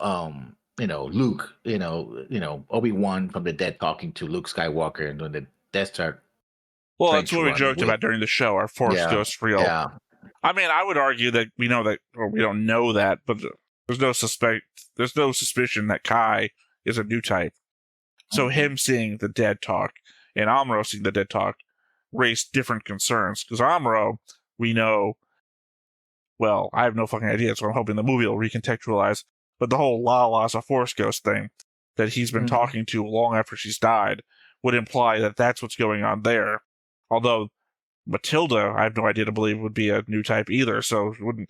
I'm thinking this is more of a scenario of, in their minds, what would they say right now? And that's just the visualization of, regret. What would she tell me if she was here right now? And then, we see it. Especially with Kai, I think that fits. Like, don't worry about my little brother, because that was a question you raised. Like, oh, these kids are gonna probably be dead by the end of the year or whatever, right? End of the war, and it's like, no, don't. It literally says, don't worry about my little brother and sister. They'll be fine. Oh, I mean, I hope he does though. But more so, again, the fact that the vision of her, Kai sees it, Kai turns and crawls towards it, and it gets further away from him. Because I like that visual metaphor of, she's gone. Yeah, you can't get closer to her, no matter how much you want it, because you want it enough that you're visualizing her. But even you, in your own head, know. And she, even when he stops moving, she keeps getting further away because she's gone, never to come back. Yeah. But circling back to whether or not they mention new types too many times, if we make a new type drinking game, and either pass out or die. I don't drink to begin with, so. Yeah, but you know what I mean, right? If we were to generalize, I'm not saying that you should do that, but if you were to go like, oh, I'm going to have a drinking game every time they mention new type, I think most people will at least pass out before the movie's out, or they'll be dead of alcohol I think that's something you would do if you were to cut this into TV show sized slices, because you might be like, oh, I took 6 drinks by a TV show portion. Whereas this is a movie. I don't think you should do that for a movie. Like, take a drink every time Tom Cruise smirks at camera. Like, it's like, for a movie, especially one that's like 2.5, or sorry, it's actually 2 hours, 14 minutes. One that goes on that long, where that's a central theme of the thing, of the product that you're watching, you're setting yourself up to fail at that point. Like, you might as well say every time the Gundam takes a shot, you take a shot. I mean, it's kind of expected though that Yeah, well, I would also expect the thing that is features a new type as a main character might come up every so often. I certainly say they probably said the word new type less than the Gundam shot the beam rifle. True, but not by much though. Well, of course, because the beam rifle has a limit to how many times it can be fired. Yeah. You can pull the trigger on the word new type all day. Unless you get your cockpit smash, in which case, oops. Well, I say you, as in the show or the movie. Yeah. There's no one single character that says, if you were counting how many times is Amuro, or how many times is Bright, let's say the word new type, you're not even going to be drunk by the end of the movie. It's the total, the grand total of times it gets said. Yeah. So there you go. That was movie 2. And next week, well, from our perspective, actually, well, to be fair, we release these one episode a week, so technically next week also. I mean, we're not recording another movie right after this, so even Silver Tier on Patreon isn't seeing another movie for another week. Yeah, pretty much. So. But yeah, okay. Next week, Encounters in Space, movie 3, and after that, we're going to jump forwards in time once again to see the reimagining of episode 15, cucuruz Doan's Island.